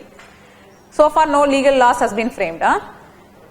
Even for right to life, we have been suffering till now to achieve right to life, right to death also. Very recently. Salakana issue has also happened. In that, again we are subdividing this into 2. Some immoral acts are legally permissible. What are that? Just think and tell me. You can also go think this in home and bring some examples. Some immoral acts are legally permissible. Intoxication. Okay, intoxication. What is intoxication?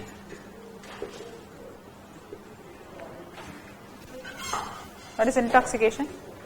Drink, na? Inebriated state. Drinking. It's an immoral act only. It's not moral. You can't do it. You should not do it. So, this immoral act is legally permissible means government is running What? Liquor shop. Liquor shops are opened here and there by the government. For what reason? So, okay, I have a long doubt on this. Why government is running a liquor shop? For revenue generation. For revenue generation. Is this the only reason? So there is a meaning behind each and everything a government is doing. Okay, because we are in the welfare state, na? We are not in the police state. Only for the welfare of the people, the government has to think something. Revenue generation is one cause. Okay, the one reason you are given. But the most important reason is that illegal liquors. Have you heard of this? Illegal liquors are generated here and there in the country, everywhere, in the nook and corner of the places. They are boiling illegal liquors. On drinking this, what happens? The person will lose his eyesight. Okay, then his organ failures will take place because they were done in an unhygienic manner using the materials which should not be used. Okay, like battery cells, lizard tail. All these are used in making a liquor. So what happens? These are called as illegal liquor, and they give it for cheaper rates. When people used to buy this and drink, what happens? Lifespan of the people is reduced, na? He may also die the next day. Lot of death has happened like that. It will cause death of a person. It will make his eyesight, he loses eyesight. Okay, the lifespan of the person will get reduced. What happens then? The family. What happens to the family? It's a question mark, na? He is survived by a wife, 2 children, 3 children. Okay, sometimes 2 wives, sometimes 3 wives. It depends. It depends. So, 1 or 2 families dependent on that person. Now this person is gone. Who is there to support them? So, in order to avoid all these things and also to generate revenue, government is running a liquor shop. Okay, got it? So, it is legally permissible. Some immoral acts are legally mandatory. Example? Any example? Example we can have capital punishment. What is this? Capital punishment means what? Polity is going on for you. What is capital punishment? Death sentence. In India, capital punishment is there or not? Yes. It is there. We have not yet removed capital punishment in India. How we are giving it? How we are assisting the capital punishment in India? Rarest of rare cases, but how we are making the person die? Tell me correctly. Execution only. How we are executing a person in India? How?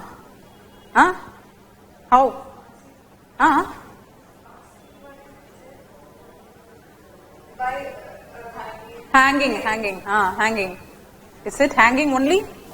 Hanging until death.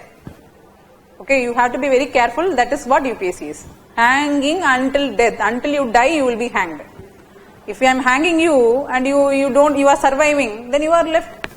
Hanging until death is the punishment they will give. Okay. So this is a way we are executing a criminal under capital punishment in India.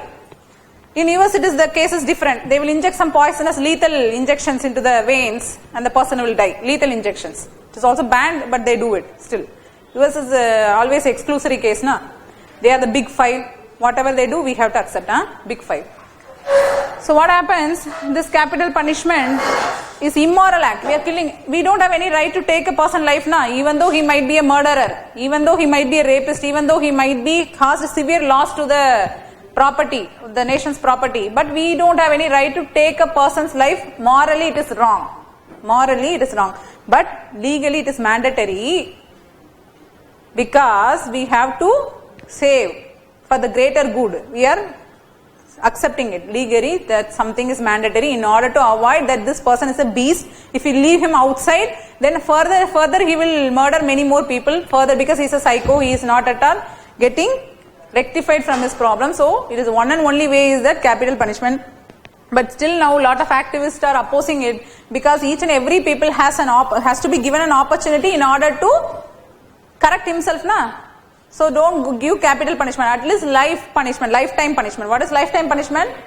14 years now in India. They will imprison you in the jail, lifetime. Okay. So this is the case. This is the thing which I come to tell to you. Did you understand this? Laws and ethics first thing. Do you understand? Should I repeat again? Should I repeat? Should I repeat? No? Okay. So I hope you understood. So we'll before taking a definition, let us also discuss one more point. First we have to see. Now we have seen that there are some acts which are not in the category of morality.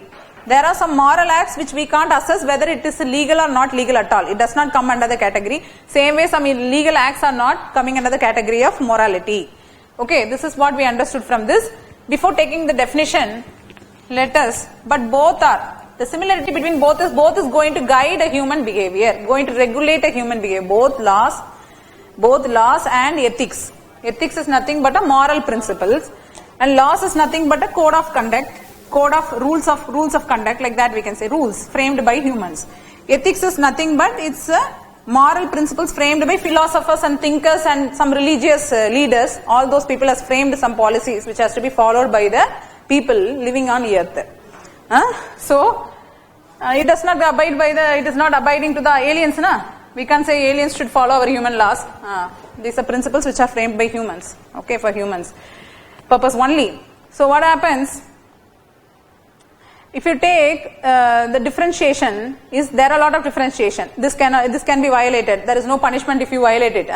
Even though people believe that hell and heaven is existing, there is no live punishment you can see in front of your eyes. But if you are violating a law, if a policeman is standing there and if you are spitting in front of him, let me check whether he is going to punish me or not. Definitely you will be punished.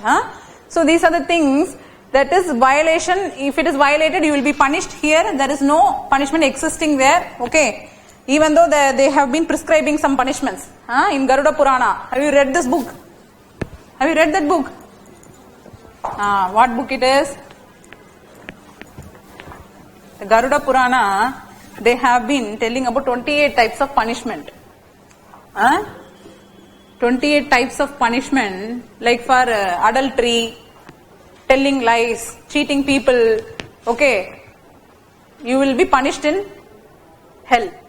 What type of punishment has been described here? If you are very interested, go and take that book, read it. Like hundreds of buffaloes will be. Movie is also there, movie has been framed based on that book only, Garuda Purana. Okay. So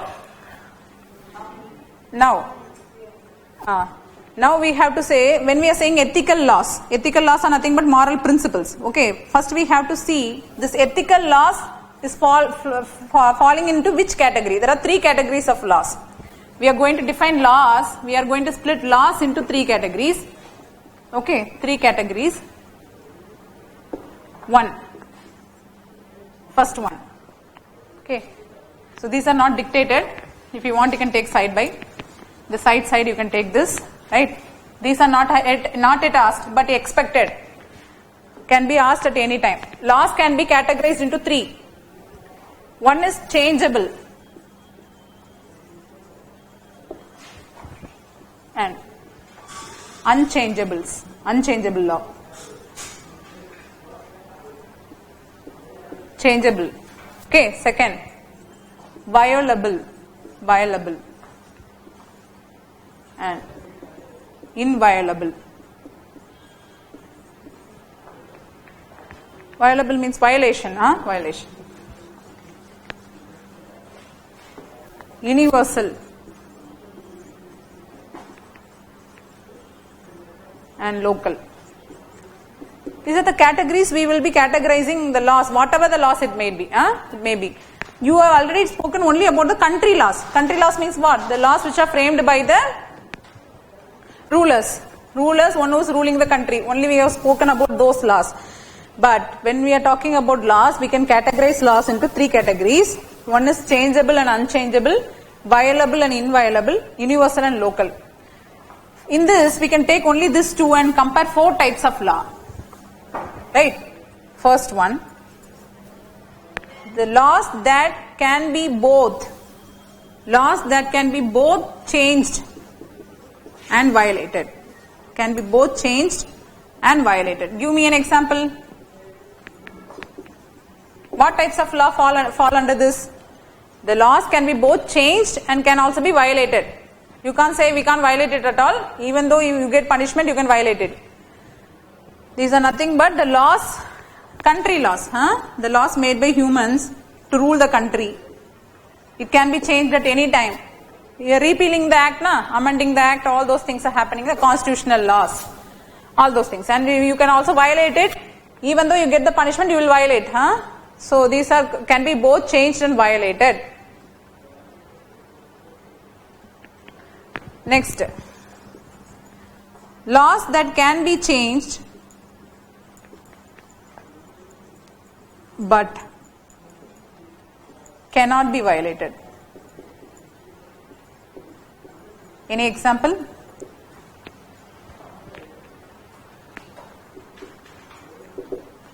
Example? You can change it, but you can't violate it, even though you get punishment. That's the other case, but you can't violate at any situation. These are laws of solar system. So what is the meaning of this?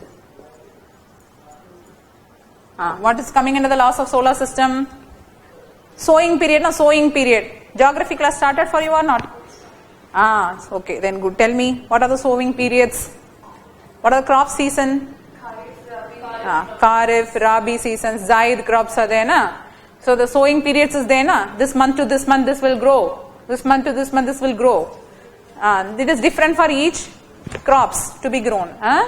Depending on the climate change, now the seasons is also getting varied. You have to change. That is why I already told it can be changed based on the situations, because climate change is happening. Now winter is arriving very late. Still now winter is not there in Delhi. Future what happens? Even after January we will not face winter. Over the period winter will not be there at all. Only summer season will be there, na? Because climate change is happening, taking place. So what happens? The laws of solar system is keep on changing. But can you violate it? If I am saying I can plant Zaid crops only during the mid period, Kharif and Rabi, during the summer starting, you can plant the, I hope so summer ending, Zaid. So you can, like the watermelons, all those are Zaid crops. So during the summer starting or something, in that period, you can plant the Zaid crops. Can you violate that? You can't. Otherwise the plant will not grow, na? You have to plant it in the particular period only. Seasons, occurring of seasons also. Other example is occurring of seasons. Laws of solar system. I already told, na, winter is, now the winter season is keep on changing, na? In some places you get snowfall now, but here no winter yet. Okay, same. So these can be changed but cannot be violated. You have to follow along with it. Examples. Okay. Then third one.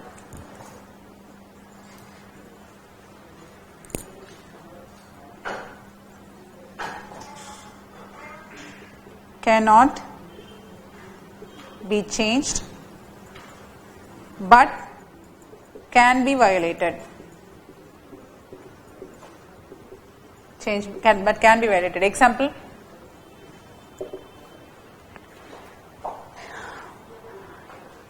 It cannot be changed. You cannot change that. In any condition you cannot change that, but it can be violated. Okay.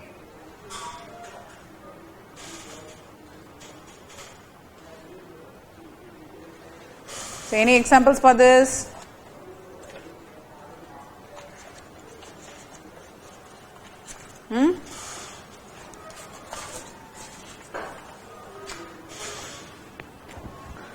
Ethical laws, laws of ethics. The moral principles, na? These cannot be changed.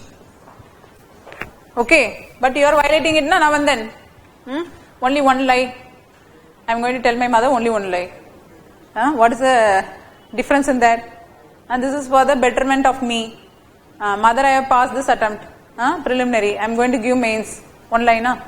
Because my mom will support me for next year also.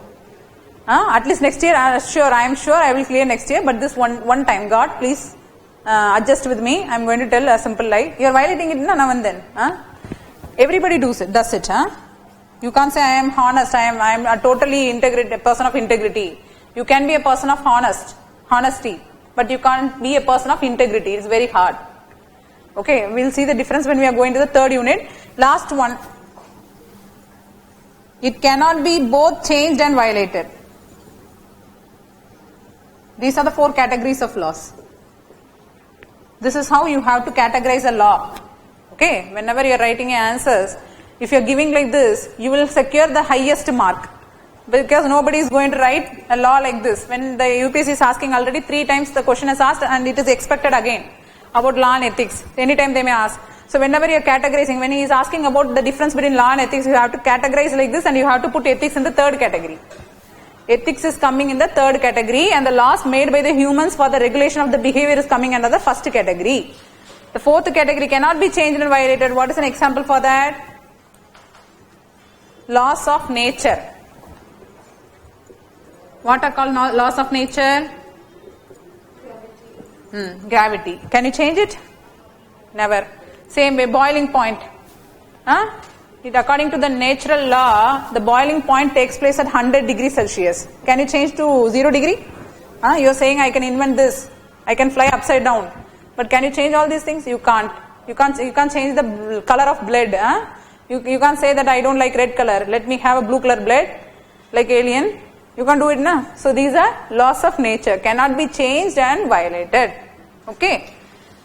So with this, we will take a definition for law and ethics. Then we will move to an interesting topic with stories, because this topic is little bit boring for us. Should we, what is the timing? Okay. Should we continue and then take a definition, or should we take and leave for the next? It's up to you. There is one doubt regarding laws of solar system and laws of nature. You think that both are same? Both are same. It seems like similar, but the solar system means it's related only to the seasons. Seasons, the solar, the sun and the planet oriented seasons are keep on changing. The thing is, you are not changing it, it is changing. Okay. But the nature, laws of nature, what is the nature of you? The natural law. Your polity teacher might have also thought that. Law of natural justice. Apart from the other thing, which is having the tribunals is having one more exceptional. Principles of natural justice. According to that also they will deliver judgment. Nature, it's a human nature. It's the nature of the environment. Okay, so these are coming under laws of nature, which is not about to change. It will never change. That we take as laws of nature, which is fixed, which is there and which cannot be changed. Maybe in future some might try. Some might try, let me change the color of everything. I am fed up with this. Let me make it black and white. Flowers all turn to black and white. No pink, no red, no yellow, no blue. Okay, there is possibility. Then we can put it this under the laws of that. Combinedly, we can make a laws of nature also into the second category. Okay, still now nobody has dared to do that. So we have put up it in the last category, right? So you can also go and make some thesis and research and come and update me. So I am also ready to learn. Now you will go to the definition, or shall we take the definition, or shall we move with the next topic? Then we will take a definition altogether. If you are taking definition altogether, you will get bored. It's up to you. What you tell, we will follow. Definition we will take. Okay, then write laws and ethics. The heading is laws and ethics. Under that you have written all these things, na? Now take the definition.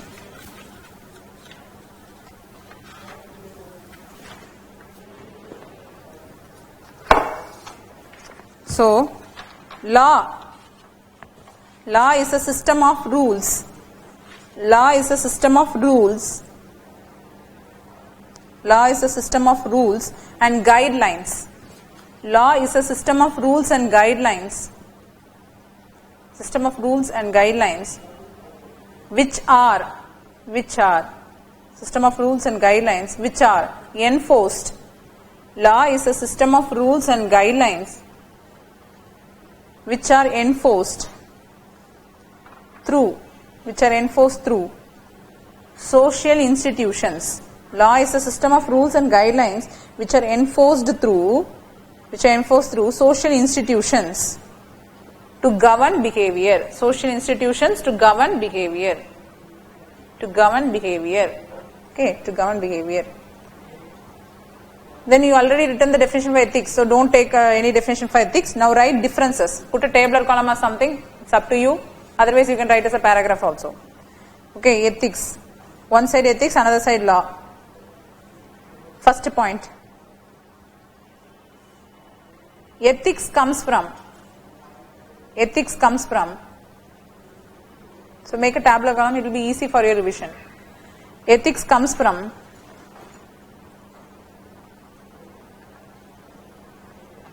people's awareness. Ethics comes from people's awareness. People's awareness. A-W-A-R-E-N-E-S-S.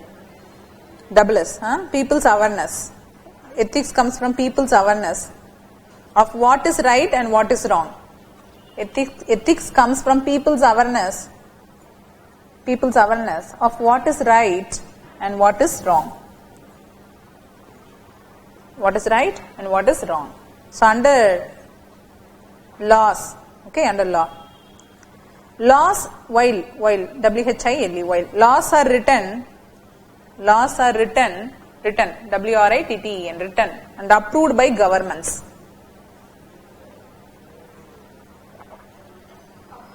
Approved by governments, government is approving it.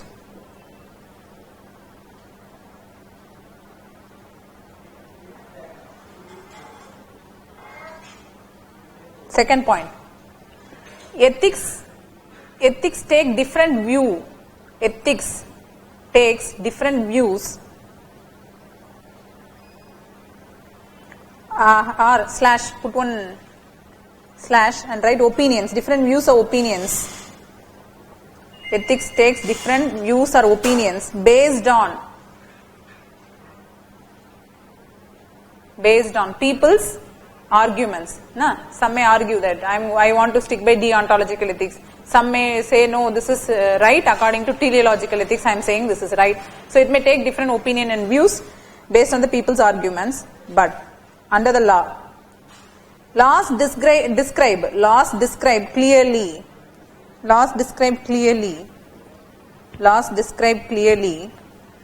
what is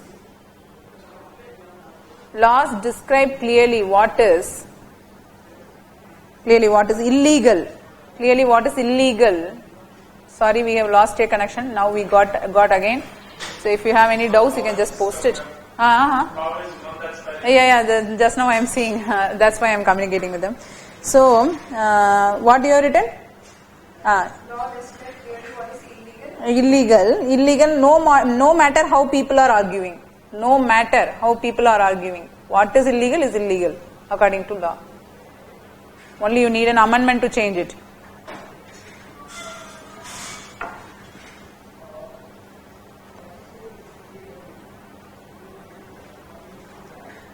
Next third point. Ethics is not well defined. Ethics is not well defined under laws. Laws are defined and precise. Laws are defined and P-R-E-C-I-S-E, precise. Laws are defined. They are having a structure. They are defined clearly. What is right, what is wrong, when you will be punished, everything. Ethics is not like that. There is no clear-cut definition for ethics. That is why we are changing the opinion based on the people's arguments. Like some may argue for this, some may argue for that, some may stick to the virtue ethics, all those things, right? Next last point.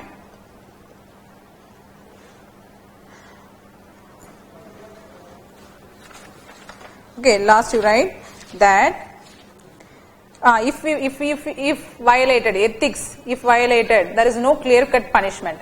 If violated, there is no punishment for violating ethical principles. There is no punishment. You can write like this. There is no punishment for violating ethical principles. There is no punishment for violating ethical principles. But under law, if violated, then you are punished. If violating a law, you will be punished.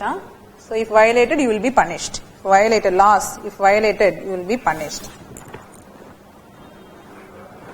Right.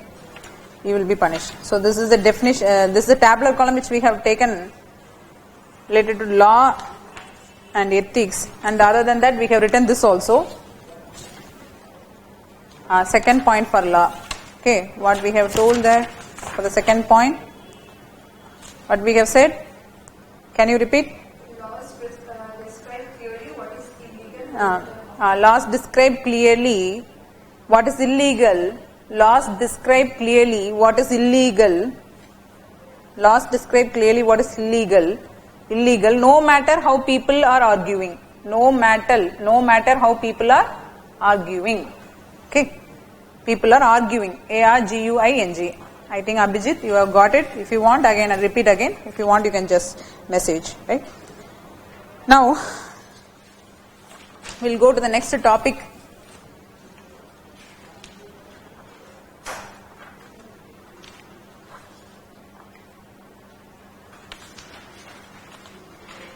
Values. We have seen the difference between law and ethics. In the definition, if you take next word which you want to understand is values, right? Values, right? Values. Already we have defined values, na? What we have said for values? Different persons. Values change from person to person. Okay. Every person will have a priority in their life for the principles which they hold. So based on the goals, the priority will also vary. Okay. If the goal is to become rich, you don't have any value system. You can adopt any means to become a rich. But if you want to become a person with a wealthy person with principles, then you will choose the right means to achieve that. So now, what we will see is that about value system. Ma'am, are you taking these dimensions differently after? Yes, definitely. Now I am just introducing the concept. First, I have drawn a diagram now for you. That diagram I am taking each and every word and explaining it for you. Right? In that one word is law. So I have differentiated law from ethics, and we have also seen what is law and how ethics is related to law. There is small definition, morality. Relation between morality and ethics is there. Once we have done with values, we will do it. Morality versus ethics, because every time this word is used interchangeably. Have you noted that? Whenever I am saying ethically right or wrong, I am also saying morally right or wrong. So it is always used interchangeably, but there is a difference. You have to know that once we complete values, we will be doing it, right? So we will be very clear in our concepts, because this is the basic foundation for us. Now we will come to the values. Human values is a separate topic. That will be done. But first we have to introduce what is values now. This is necessary for you to further understanding of the topics. That is why. So what are values under this? If you see, let me tell an interesting story for you. Story means this is one which has happened. It's related to IR as well as the ancient Mahabharata. In that, if you see, Karna. You know a character called Karna? Who's he? First son of Kunti. First son of Kunti. See, Karna, this person, he is a man of righteousness. He is a man of righteousness, but the thing is that value system. See how a value system is playing in a person's life. He is with Duryodhana. Karna is a man of righteousness. He always is an upright person. He never did wrong to anybody for his own self-interest. Okay, but he was with Duryodhana. Who is Duryodhana? Duryodhana. So he is always a falsehood, adharma, a person of adharma. Na? When you are reading a book, they will say adharma. He is a demon, demon king, like that. So Duryodhana is always against the dharma. So falsehoodness, sinfulness we can call. So he was Karna is always, although he is a person of righteousness, he is a friend of Duryodhana, and he has made a promise to him. Okay, that he will stay with Duryodhana. Even though Karna learnt that he is the son of Kunti, and Kunti has another 5 sons who are in the path of righteousness, he don't want to leave Duryodhana and go to the path of righteousness. So he values friendship. See here, he values friendship, trust, promise, more than righteousness,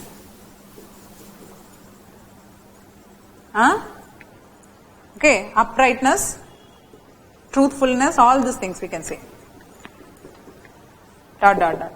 So, according to him, he values friendship more than righteousness. He knows that it is wrong. He is walking in the path of adharma. He knows it very well. But one time he promised that he will stay with this friend. So he values his friendship better than anything in this world. That is why this is his priority. This is the value system which Karna hold within him. That is why when he died, somebody has written, there is a book named what is this? Mrityunjay, which shows how every man today is living his life like Karna, shifting and sinking between right and wrong. Okay, right. So if you have time, you can read. So he has suggested a book, right, like friendship. So since he is valuing this like this, each and every person here, as he said, is having priority in your life. Okay, even though this is wrong, Adharmana, your mother used to tell, that boy is wrong, he never studies. Why are you always be with him? You are helping him, you are making him study, you are compromising your own career. Why are you doing this? Then you say, he is my friend. One single word, he is my friend. Then your mother will go inside the room and lock the door. So this is how people are behaving. So this is the priority which you give. I don't know whether it stays till you. After you grow up, this is in the childhood days. After you grow up, it changes. Now you want to value your own life much more than the others. Then you want to give importance to your own. Then what you do? You skip this step, you bring this up. Okay, he is a false person. Even though he is my friend, I don't want to be with him. From today onwards, our friendship is breaking. You do something like that. Okay, you go that direction, I will go this direction. Because I want to walk in the path of rightness in order to achieve my goal. We do sometimes. So this is depending on the persons. This is value system. For example, let us take an IR example. Your IR classes has been done? No, okay. See, IR is the most interesting subject. When talking about IR, about India, now we have talked about a person. Let us talk about India, how we are. How India we are the representation of India. India is representing us. So what happens? India, the small beautiful mountain kingdom called Bhutan. We want to become friend with Bhutan. We are like a big brother attitude. We are having a big brother attitude towards the others. So what happens? India, when Nehru was visiting Bhutan in 1958, signed a treaty of friendship with them. That day we promised that we are going to stay with Bhutan and making them to develop. Because it's an underdeveloped country. It's a very poor country, it was not developed, even roads was not there, certain areas are not accessible at all. So we promised them that we are going to make a development plan for Bhutan. In the period of 1961 to 66, we framed a development plan for Bhutan.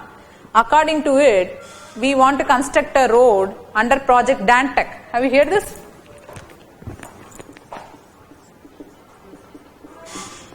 Friendship Treaty, Dantek. This was a project which was undertook by India. When you are studying your IR teacher will teach you. I don't know who is going to take, depends. It depends on the teacher. So the project Dantek was proposed by India in the period of 1961 to 66 in order to develop Bhutan, constructing road. Who will construct road? We are going to construct road for at the international level for another country. Now who will go there and construct?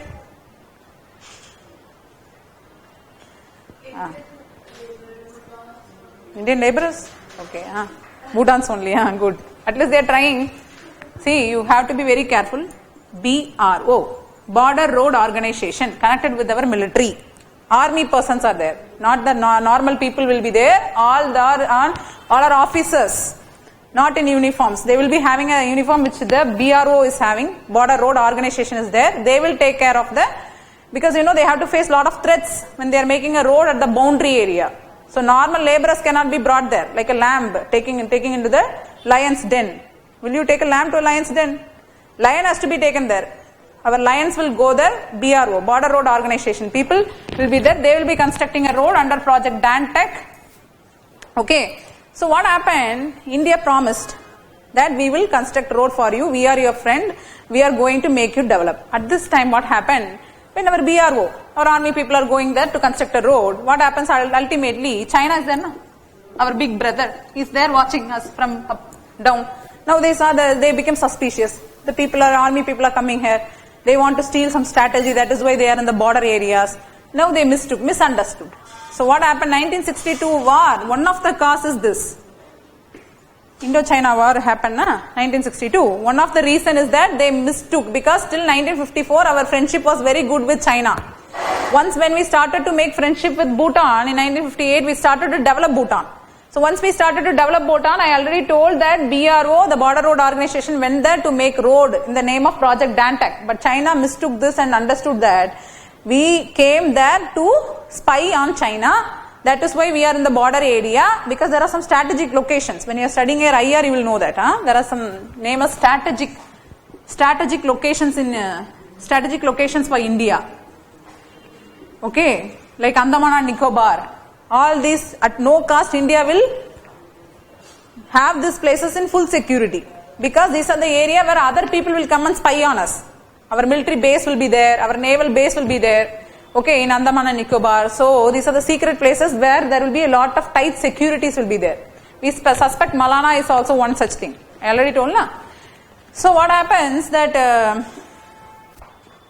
1962 war happened. If India has decided, then India would have left Bhutan, because Bhutan is not powerful. India should have just leave the, like Nokia connecting people. Have you seen that ad? 2 hands will be connected. India can just leave the hand like this of Bhutan, but India don't want to do that, because we have our value system that we value friendship. Like Karna, we value friendship, and we made a promise to Bhutan. We don't want to break the promise, even though China suspected us.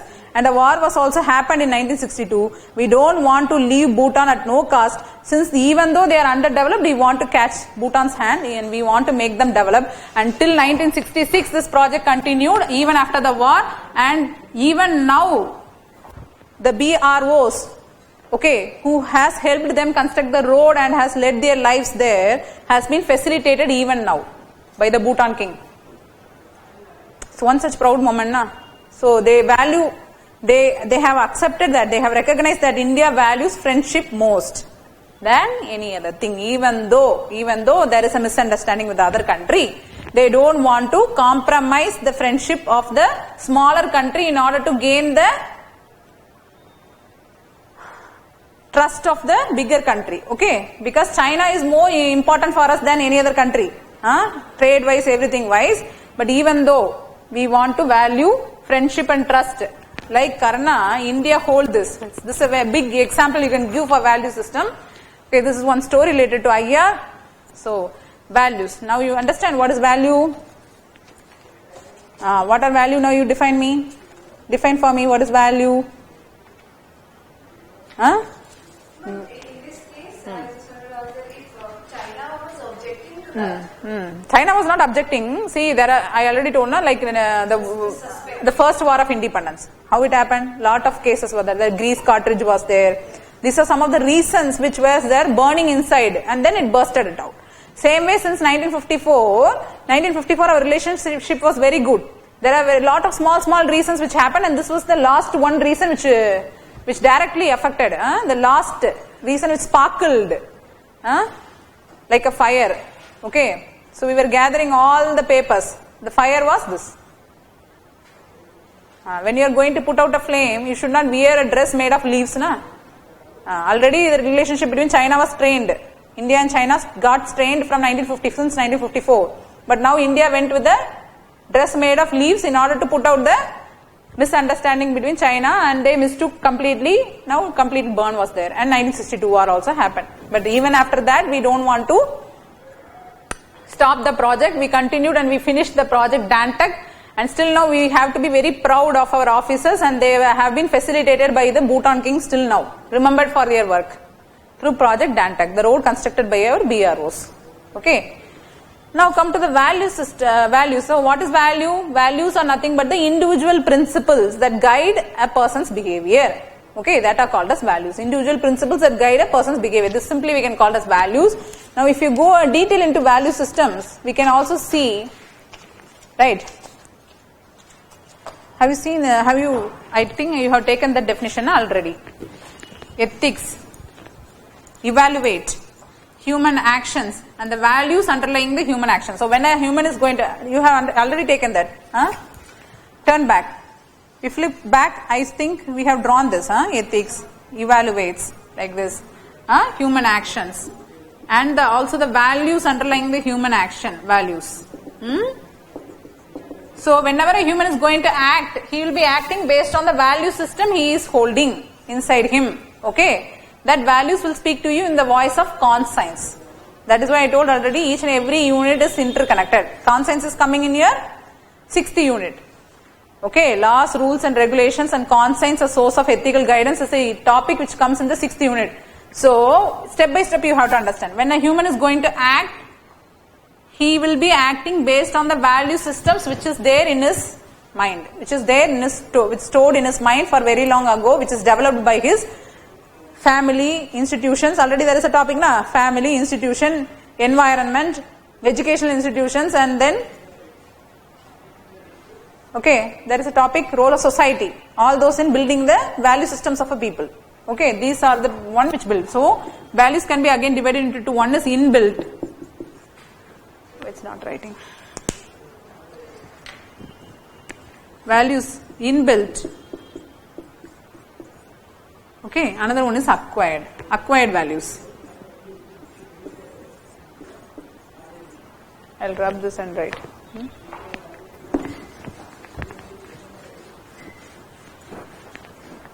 Okay, inbuilt.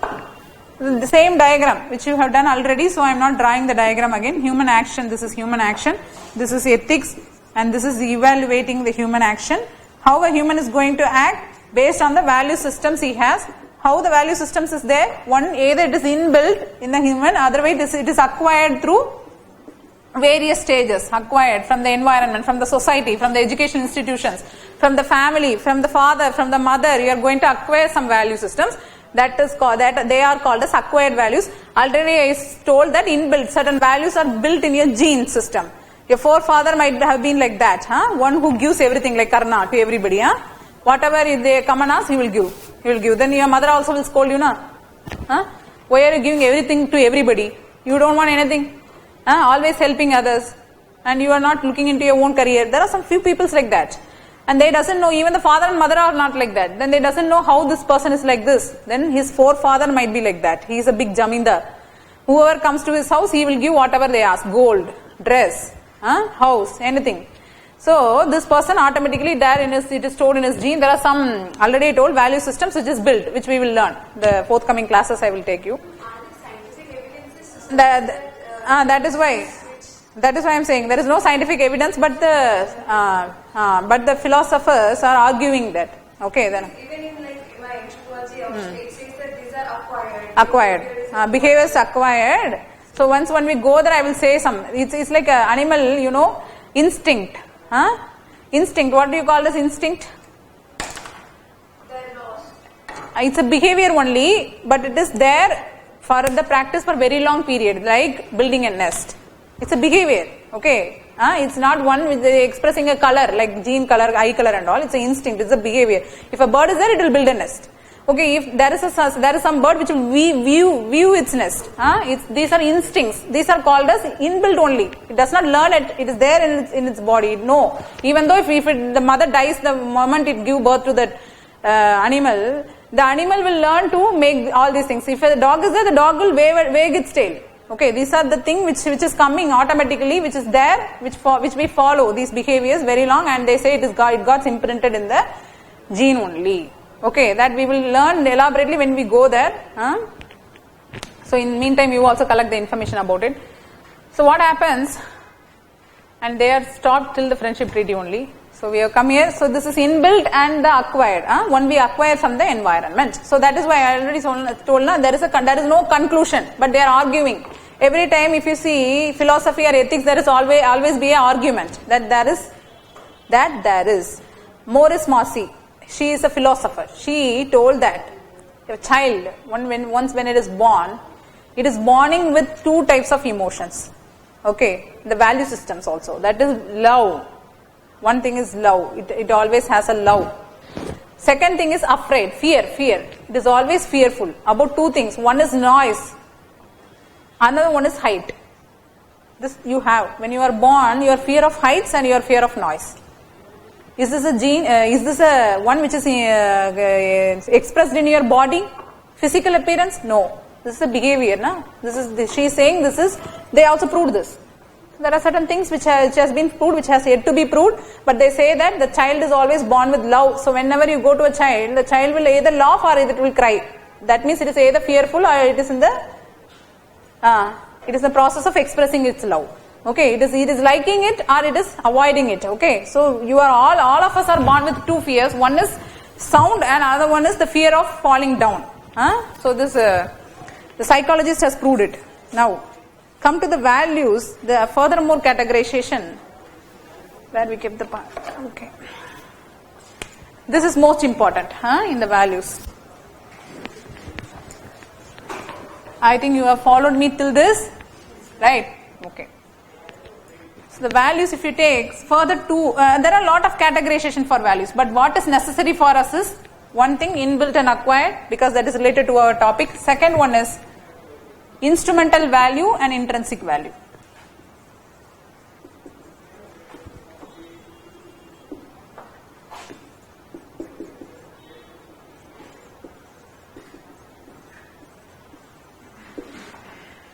Okay, instrumental value and intrinsic value. So now I am going to tell a story for you. Have you heard the story, the golden axe story? If you had moral science in your class, 3 axes story. One of gold, silver, Yes. and the other one some stone. Yeah. So we will tell the story to others. Let them listen, and then they will understand this. So what happened? There was a poor woodcutter, right? So one day he went to cut wood. Every day what he do is his job is that he will go to the forest, he will cut some woods, he will bring the woods, then sell it and make money, and with that money he will eat. Okay, he was survived by his wife. So one day he went to cut woods near the river. What happened? When he was cutting the wood, suddenly the axe slipped from his hand and it fell into the river. So now the woodcutter was very depressed. Oh, I had only one axe. Yes.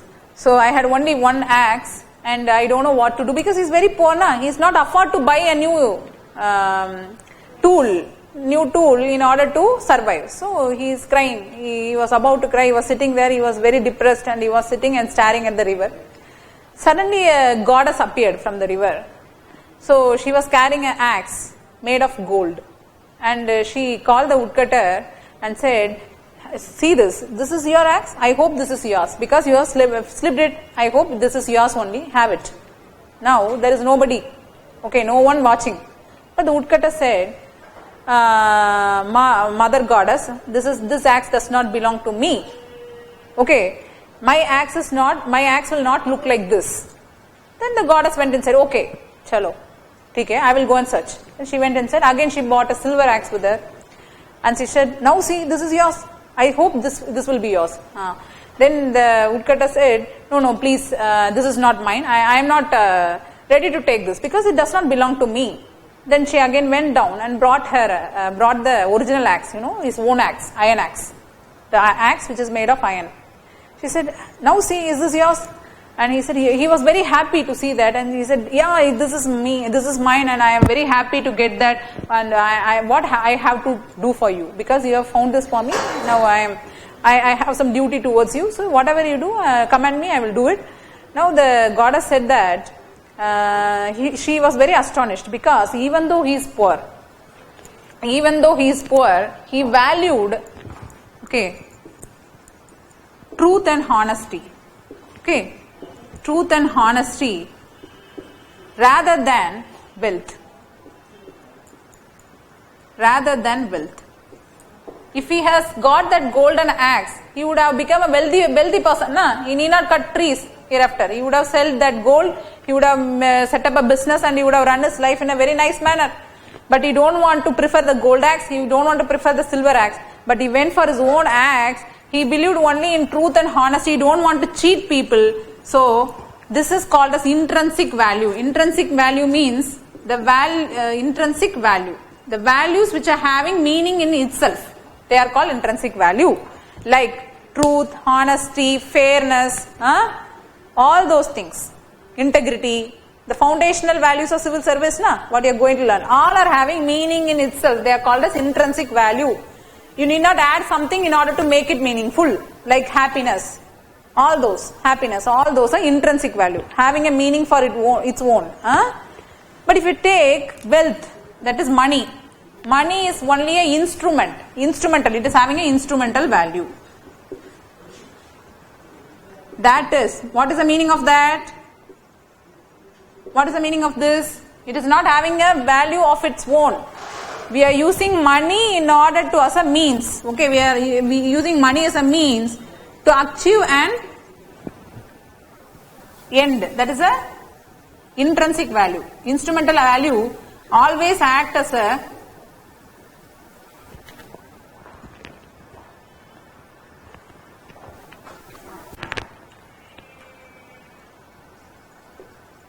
intrinsic.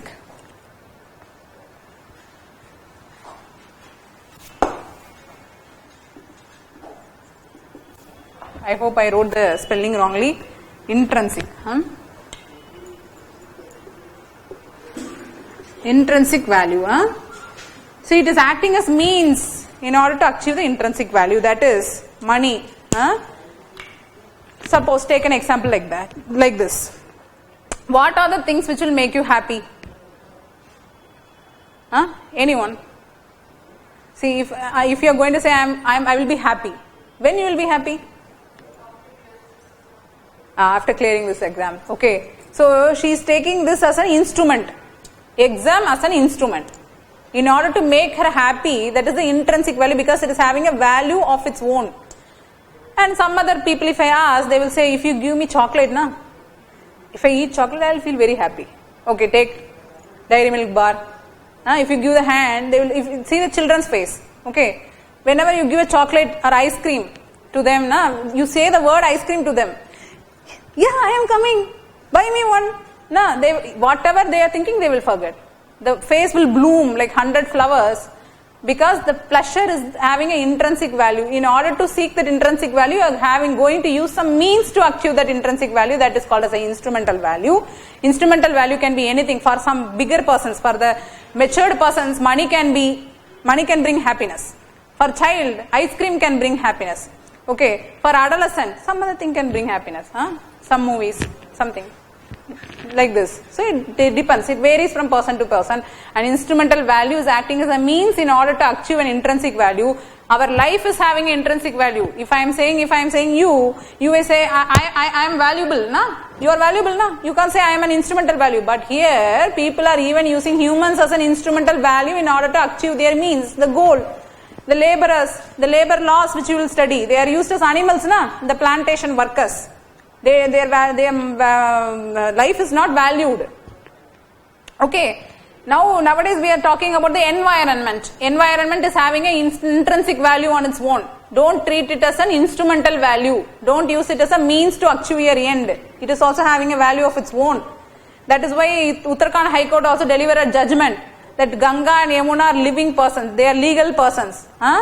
You don't have any right to pollute them.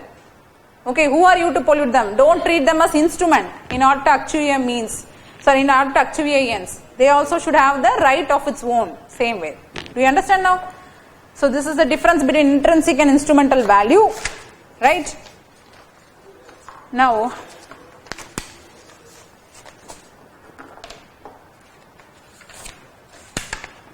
right. So actions we will be seeing in the next class. But before that, what we will do is that we will take a definition for values and then we will leave.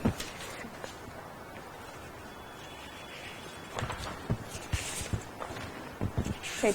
Now write the heading values, and one more is morality and ethics is remaining, that we will be seeing along with the next class topics.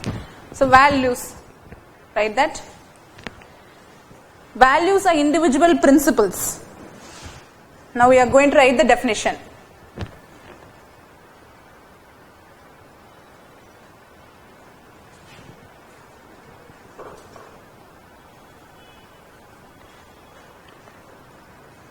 So Abhijit has given something. When I complete, I don't know what he has written. My desired work within time. That is, might be you asked, what makes you happy? Yeah, I understand. Okay, Abhijit, I am happy to see this. So keep on. So we are taking the definition. Please follow us. Values. So values are individual principles that guide behavior. That guide a person's behavior. You can write like that. Guide a person's behavior. Okay. Guide a person's behavior. Right?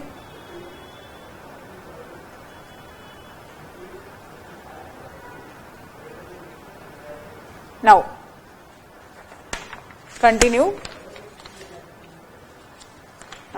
Write about instrumental value. Instrumental value. Put a heading as instrumental value.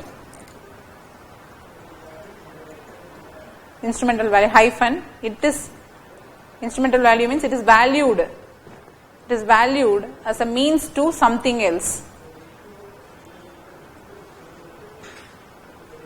Valued as a means to something else. Means to something else. Okay. For example, you can write a loaf of bread. Is considered having an instrumental value. Why?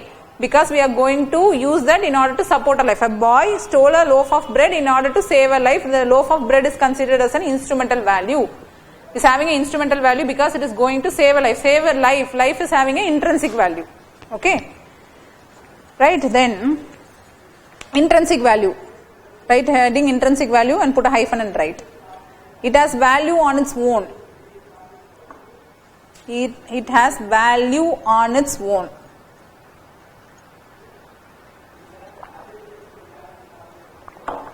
It has value on its own. That is value within itself. It has value within itself. And if you see, continue, full stop and continue. Even Sidwig.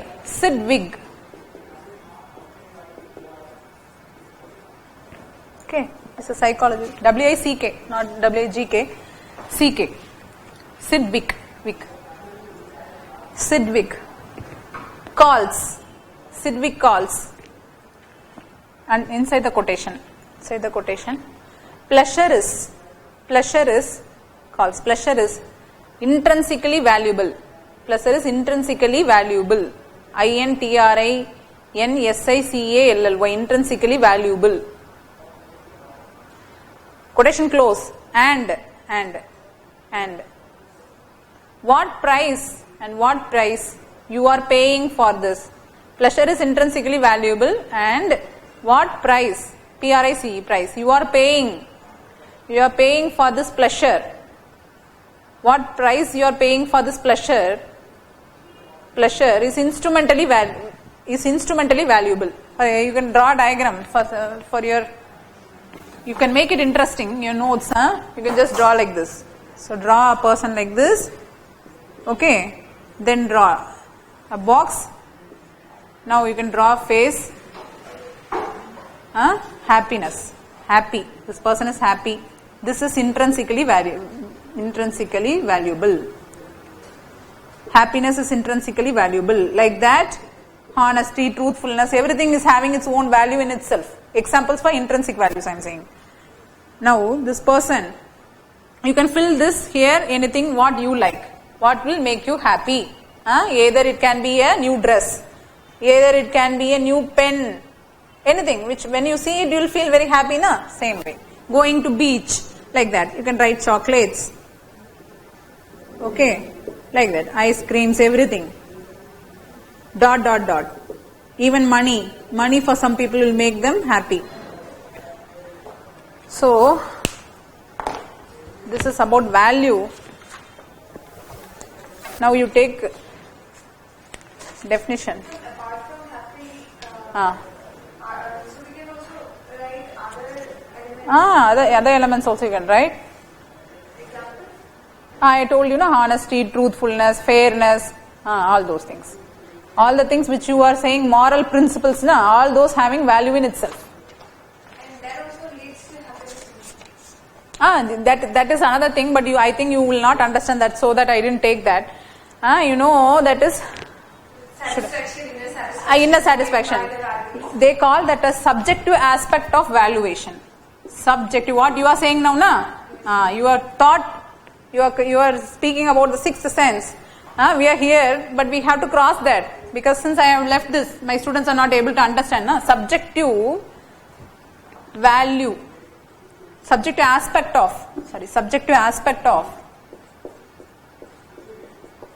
evaluation. Which happiness you are talking about, that is called a subjective aspect of evaluation. Suppose, for example, let me take like this. Okay. The same example, the boy stole a loaf of bread. Okay, what she was telling, I am going to explain that. If you can understand, just listen clearly, you can understand, everybody.